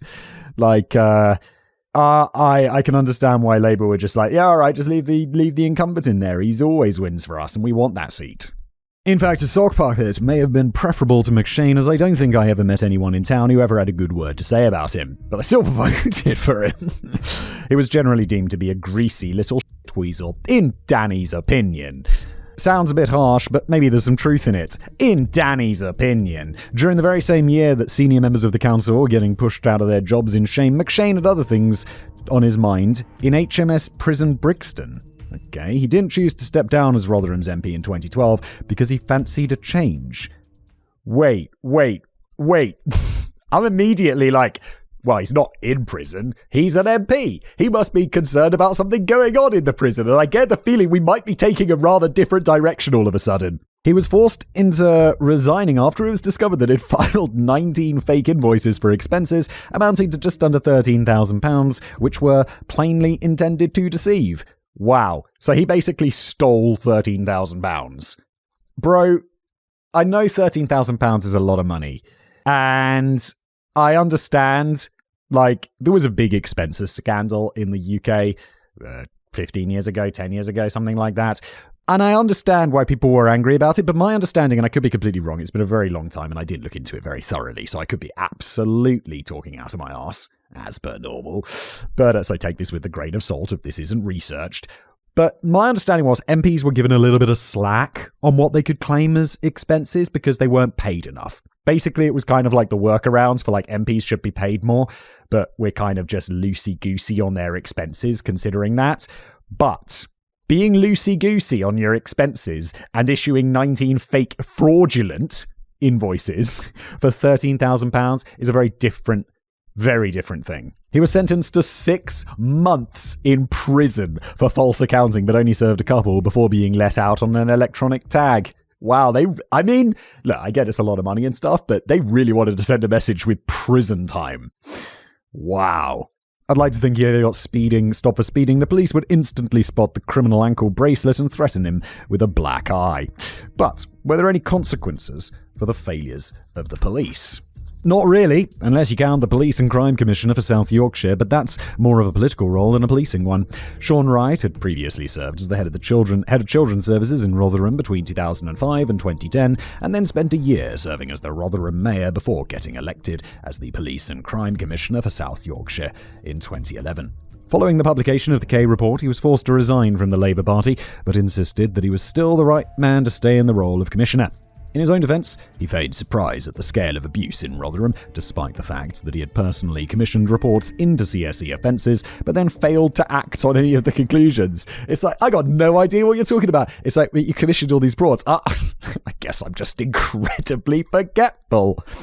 It seemed for a while that just about everyone was publicly calling for his resignation, including the then Prime Minister David Cameron, Home Secretary Theresa May, the leaders of the Labour and Liberal Democrat parties, Rotherham's own MP Sarah Champion, and of course our friend Keith Vaz, who announced after one of his grueling committee interrogations with Wright that he would be seeking legislation from the Home Secretary to forcibly remove him from the role. Dude. How did he survive? Wait, no, he didn't survive. I'm sorry, I thought we were still talking about the politician, but we're talking about the police commissioner, right? Dude, just resign, my dude. If the Prime Minister, the Home Secretary, the late leaders of the two main opposition parties are after you, you're losing your job. Do it with some dignity. Sean Wright finally took the hint around a month later and resigned of his own accord, but only because he thought his position was becoming a distraction. His photo still hangs in Rotherham Town Hall in honour of the time he served as mayor, despite a petition to get rid of it in light of his association with the CSE scandals. Yeah, take it down. I think we should take that down. Right? The bold idea was to replace his portrait with a QR code, which, when scanned, would highlight all his failures as the former head of children's services in the town. That's too much. But take the picture down, I should think. I think that would be respectful. The petition was dismissed as the council felt that his tenure as mayor was a matter of historical record. Yeah, I mean, also kind of fair.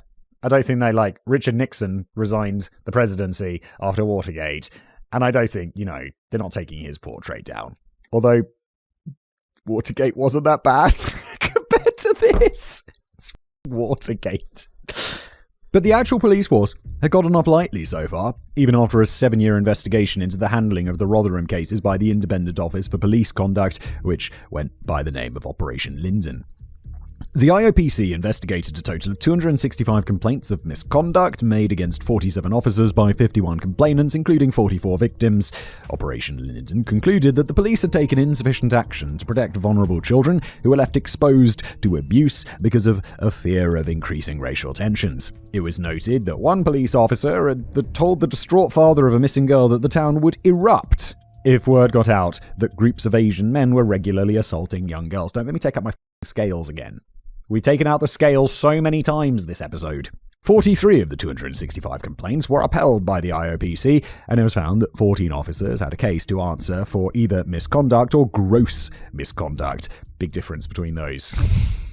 Gross misconduct. Ugh. But considering how much work had gone into the 7-year investigation, the outcome was a bit bloody useless, as 5 of them received minor sanctions, such as a written warning when we were school, whilst the rest of them had already been long retired by that point. Well, they're police. Sure, they're getting a nice, healthy pension.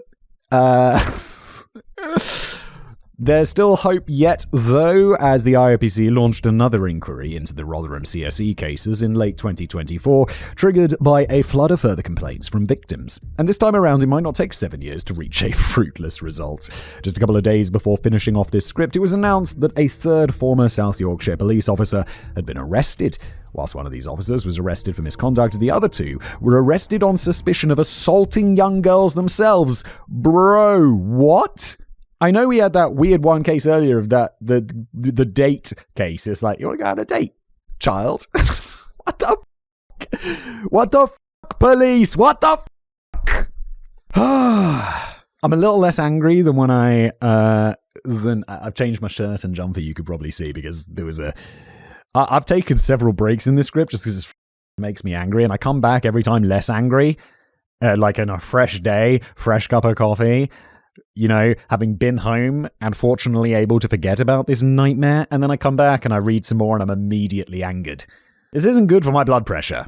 Securing fresh convictions in an investigation like this was always going to be a daunting challenge, bearing in mind that many victims would still feel reluctant to come forward and DNA evidence was likely to be scarce after all this time. But the Operation Stovewood team got busy on launching public appeals for victims to come forward, setting up a public portal for anonymous tips, cross-referencing historical social care files, police records, and documents from risky business, connecting all the dots and tracking over 220 suspects.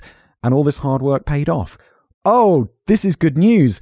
When Danny wrote the line, it would not take 7 years to reach a fruitless result, I thought he was going to be like, a couple of days after I finished this script, they just scrapped the investigation. So it only took them a few months to get to this fruitless result. But actually something seems to have happened, which is fantastic.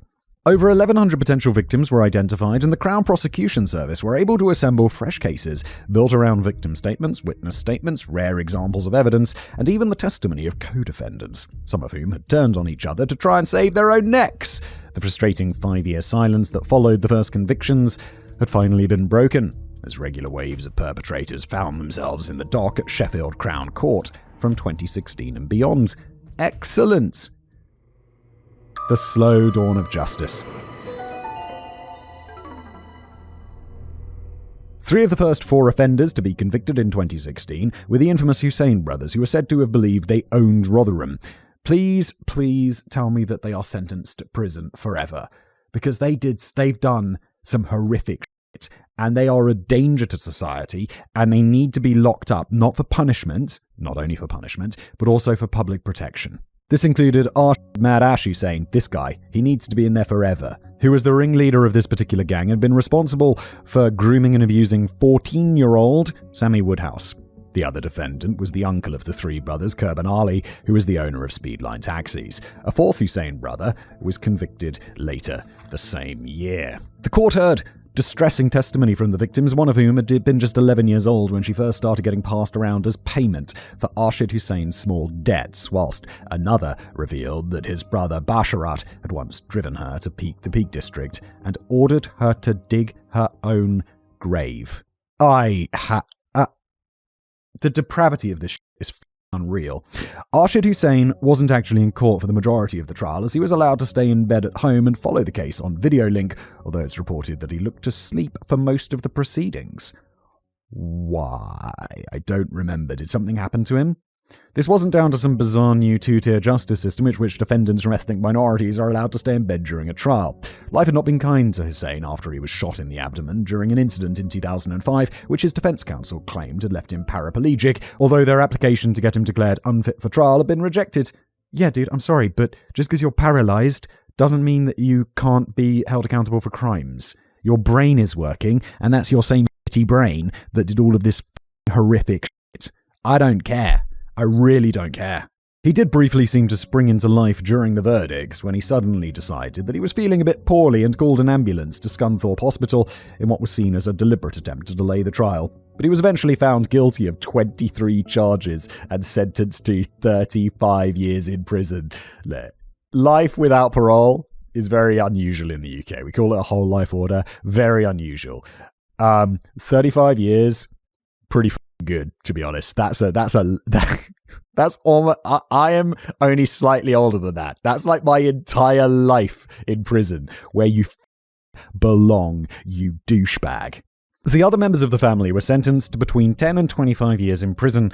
Whilst the other verdicts and sentencing were naturally welcomed by many, the sidelined Home Office researcher Adele Weir later commented that she felt the convictions rang slightly hollow, as they should have been prosecuted years ago. Yep, agreed, but late justice is better than no justice. The fight continues in many ways for Sammy Woodhouse, who was horrified later in 2018 when she discovered that Rotherham Council had approached Arshid Hussein, that's Mad Ash, right, in prison, and informed him that he could seek visitation rights to Sammy's child conceived from the assault. I mean, sure, he can seek visitation rights, and let's just... What the fuck, man? He shouldn't even be able to seek them. He should be just left in a small hole where he belongs. And that is a word that I just don't use. And we'll have to bleep it out. But it's the C word. And I don't use that word. I think that's the first time I've ever used that word in genuine fuck you. This led Sammy to join a campaign for an amendment to the Children Act of 1989, which would effectively ban any male with a child conceived from assault from applying for access to see the child. I cannot even comprehend that isn't already a law. Can we get that going, please? Although a petition for the campaign generated over 300,000 signatures, it seems unlikely that such an amendment would be made in the near future, and the bill did not get past its first reading in Parliament in 2021. Excuse me, but what the UK? It's like, the perpetrators of rape should not be allowed to see the children who are conceived from said rape. That's an absurdity. It's an incredibly complex area, and family law barristers argue that such an amendment may work against a child's right to a family life. What? Particularly in situations where a child may have already developed a relationship with a parent who's only later to be found guilty of assault. In this particular case, it appears that Arshid Hussein was not interested in pursuing the council's suggestion anyway. Sammy Woodhouse is also actively campaigning for a less controversial bill known as Sammy's Law, which would pardon the crimes of children who were clearly coerced into committing them by adult abusers. Again, how is that not already a law? What is going on? Especially, I thought it was already a law. If you're coerced into doing a crime by something that is more serious than the crime that you're being coerced to do, as I understand it, you are not guilty of, or you have a very strong defense to that crime. For example, being taken to the Peak District and told to dig your own grave unless you recruit someone into a child sex ring. Both are horrific crimes, but when you're being threatened with death, I'm sorry, but you must have an incredibly strong defense, if not just straight up not have committed a crime. This has attracted support from a long list of high-profile figures, including Rotherham's MP, Sarah Champion, and in fact, it's difficult to see why anyone would consider this a bad idea. Yeah, add me to that list of high-profile figures, yes! However, Sammy's Law has yet to be passed into legislation after 8 years of campaigning, and until it does, victims such as Sammy Woodhouse still have to live with the consequences of having a criminal record stemming from their abused childhoods. What? Can we do something about that? Comments, let me know. Can I pin something? Can I put something in the description for a signature or whatever? Because that needs to change. That Sammy's Law needs to pass. And so does the other one, even more so, arguably, in my opinion, about the parental stuff, but that's going to be much more complicated. Later that same year, 2 British white women were convicted of helping to procure young victims for the Hussein gang. One of them, Karen McGregor, lured vulnerable girls into her home, which was described as a Hansel and Gretel house. She would initially come across as caring and generous, a mother figure, making the victims feel as if they'd landed on their feet. But after they'd settled in, McGregor would give them alcohol and tell them that they had to earn their keep by having sex with a succession of men, including the Hussein brothers. Wow, you're a special kind of piece of shit, Karen McGregor. You really are. And it gets worse. McGregor had even gone to the trouble of setting up a support group called Kin Kids just outside of the boundaries of Rotherham, which was meant to help struggling parents with the care of their children. Not content with setting up a fake support group designed to ensnare the most vulnerable children. You are a f***ing psychopath, Karen. You are a f***ing psychopath. She then started griping to the newspapers that people like her should be getting paid good money, for she was saving the council thousands of pounds. McGregor even won the support of the local Wentworth and Durn MP, John Healey, who attended an event at Westminster which was meant to drum up support for Kin Kids. Yeah, I don't blame him. On the surface of things, if you don't know what's going on beneath the surface, if you don't know that Karen McGregor's an absolute f***ing psychopath, in my opinion, then, yeah, I don't think this is his fault. He obviously is not going to know. I mean, otherwise it would be insane for him to pursue, raising for it. The support group was just on the brink of being granted charitable status before Karen McGregor was thankfully arrested and later sentenced to 13 years in prison. A little bit light, in my opinion. I don't think that's a little bit light. I think she could have done 26, and that would have felt more just. Her associate, Shelley Davies, was given a suspended 18-month sentence on the ground that she herself had started out as a victim of the gangs and had been groomed since the age of 15. Yep, she's one of those people who needs to fall under Sammy's Law. And I'm really realizing, as with many things, the law is complicated. And, outright carte blanche, because you've been, groomed or whatever, is probably not the best idea, but it should be a huge, huge consideration. From here on in, there were new convictions almost every year from the dedicated efforts of the Operation Stovewood team. A 2017 trial revealed details of a 12-year-old victim who had become pregnant, but had never known who the father was, as she'd been assaulted by 5 different men. She's 12. A DNA test finally revealed that the attacker had been defendant Amjad Ali, who perhaps surprisingly was only given an 11-year prison sentence after pleading guilty to sexual intercourse with a girl under 13. I don't give a shit if you pled guilty, dude. 12 years old. I don't give a shit. 11 years is too little, and you're a danger to society. You're a danger. You need to be sent off to a island. Like in that movie with Leonardo DiCaprio, but less nice, and not for mentally ill people, but for scary-ass predators. In 2019, one of the 7 men convicted for the sexual exploitation of 7 teenage girls was already serving a 17-year sentence at the time for murder. Mohammed Arshan had apparently touched the bottom of 19-year-old Kimberly Fuller in a Rotherham nightclub in 2005. When Kimberly understandably took exception to this, Arshan fatally stabbed her in the neck before moving on to another nightclub, sent him off to that f***ing island as well. The convictions continued to pile up annually, leading us right up. I'm sorry, so you pinch a girl's bottom, she's like, don't do that, and you f***ing murder her. My anger levels are right where they were last time I stopped recording this. I don't like this.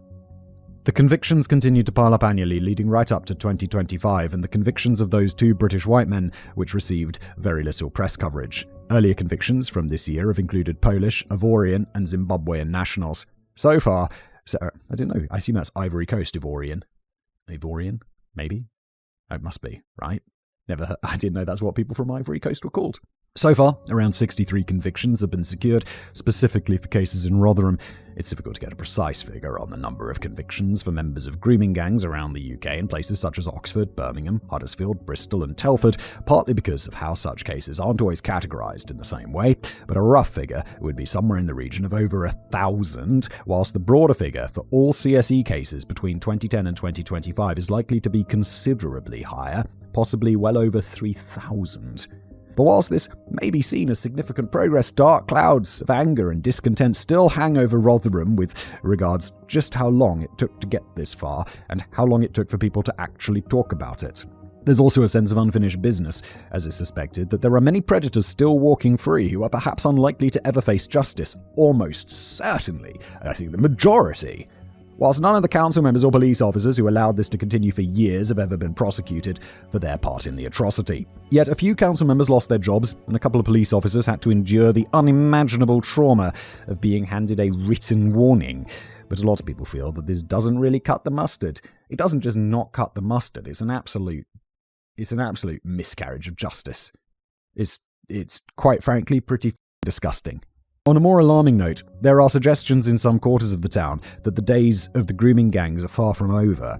One tattooist in the town, who preferred to stay anonymous, told the Daily Mail in 2024, quote, "I don't think the issue is being handled adequately at all. It's still happening at Clifton Park, where you see these girls, and people come along in cars and pick them up. It's perpetrators of all backgrounds, all kinds of ethnicities who we're seeing now, not only British Asian men." What is wrong with humans? What is wrong with us? Why are we like this? Do you guys ever think about this? I think, and I push it out of my mind, but sometimes I'll just be like, living my nice life. Like, my life's great. Really enjoy the shit out of my life. And sometimes I'll just be thinking, and I'm like, right now, something like this is happening to someone, and there's absolutely nothing I can do about it. And it just, I don't know, I guess everyone has this, but it just feels man, I don't know. And it's doing things like this episode, where it's like, yeah, no, I'll be at home and then I'll just be, living my nice life, having a good time. And then I'll be like, oh, it's probably a child getting sexually assaulted somewhere. And so that's awful. And there's probably police doing nothing about it. And there's probably complicity from a whole bunch of people that I don't even know, man. 2025 has witnessed a surge of fresh, fierce debate on the UK grooming gangs, fueled partly by the angry tweeting of closet Rotherham United Football Club fan Elon Musk. As we know, he appears to be particularly vexed that the current Labour government had rejected calls for a new national inquiry into the Oldham grooming gang scandal. But does he have a point? And would a fresh inquiry really do any good? The call for a new government-led inquiry into the historical CSE cases in the town of Oldham actually came from Oldham Council itself, but the idea was dismissed by Safeguarding Minister Jess Phillips, who you may remember was subsequently described by Musk as an R-word genocide apologist, as she believed that it is the responsibility of towns like Oldham and Rotherham to run their own council-led inquiries. This decision has been criticised by many, as a national inquiry has the authority to compel witnesses to give evidence, whereas a local inquiry is powerless to do so. Oh, wow. I did not know that. I didn't know you could compel someone to be a witness. I suppose I did, but it does seem strange, doesn't it? One of the most vocal critics of the decision, aside from Musk, is the current leader of the opposition Conservative Party, who this week, I'm told is Kemi Badenoch. You know what's crazy? I've never heard of Kemi Badenoch, and she's the shadow prime minister. Is that what it's called? The shadow leader? The leader of the opposition. Sorry, the leader of the opposition. Never heard of her. Conservatives, you need to decide.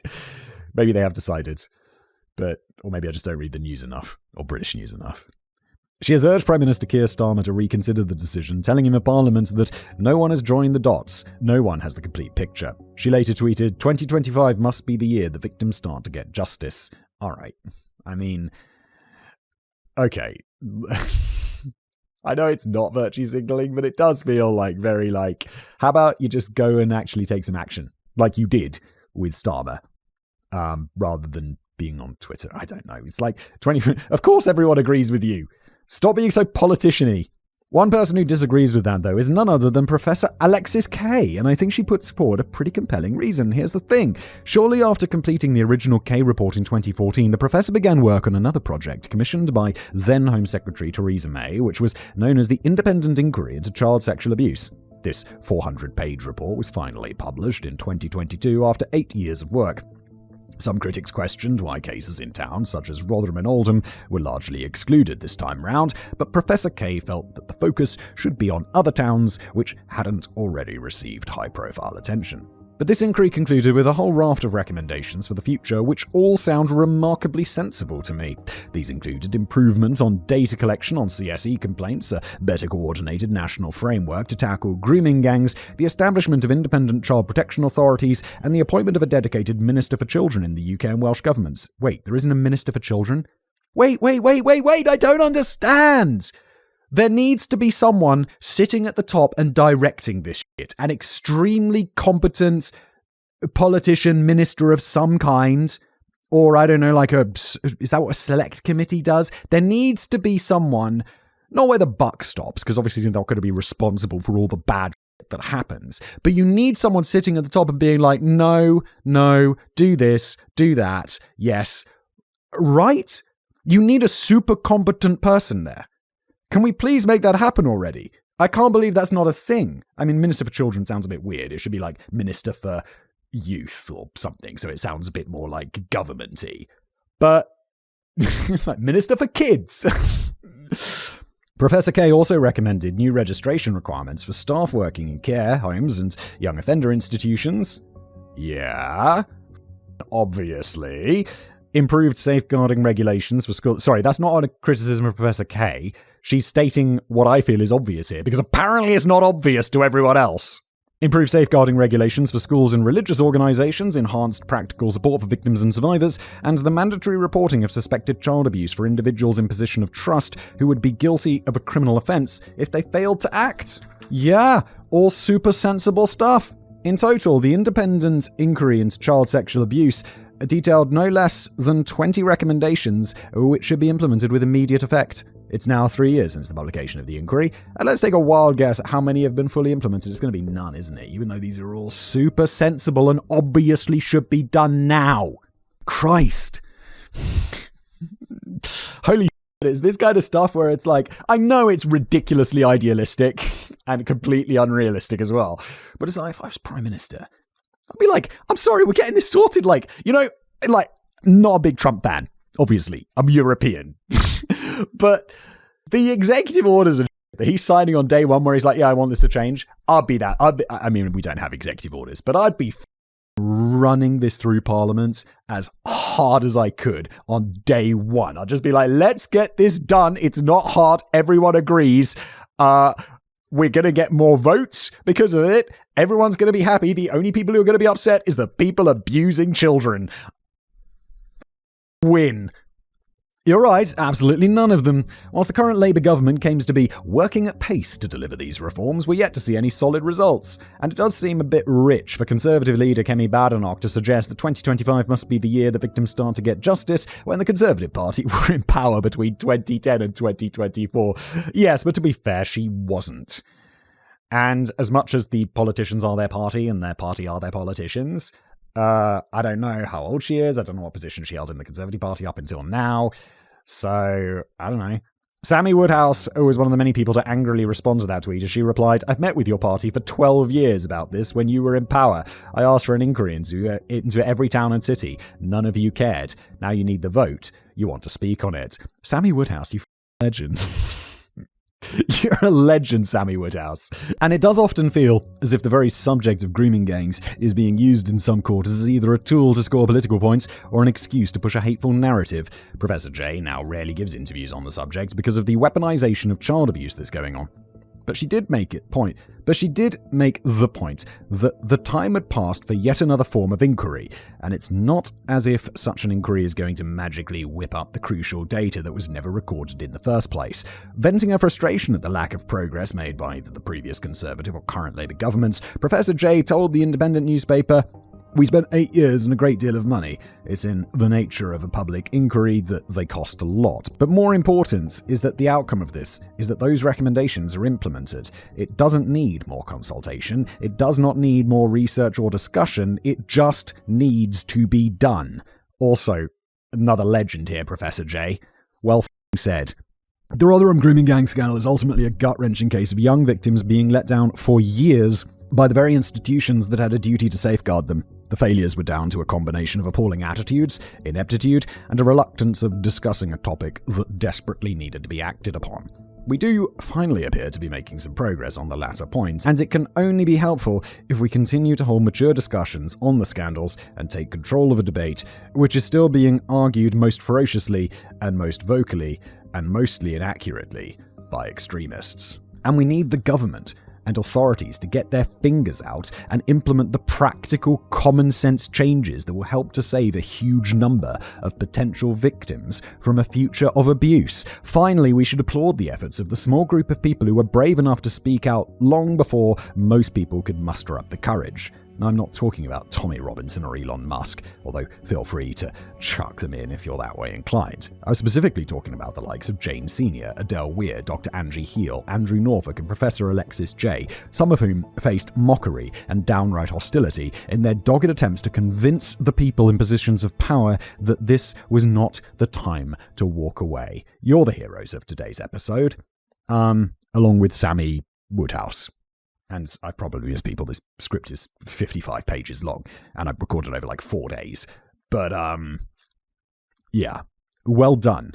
You don't need me to say that. You know you've done good. I dream of the day when you might type the word Rotherham into Google and be greeted with something a lot more uplifting than countless news reports on grooming gangs.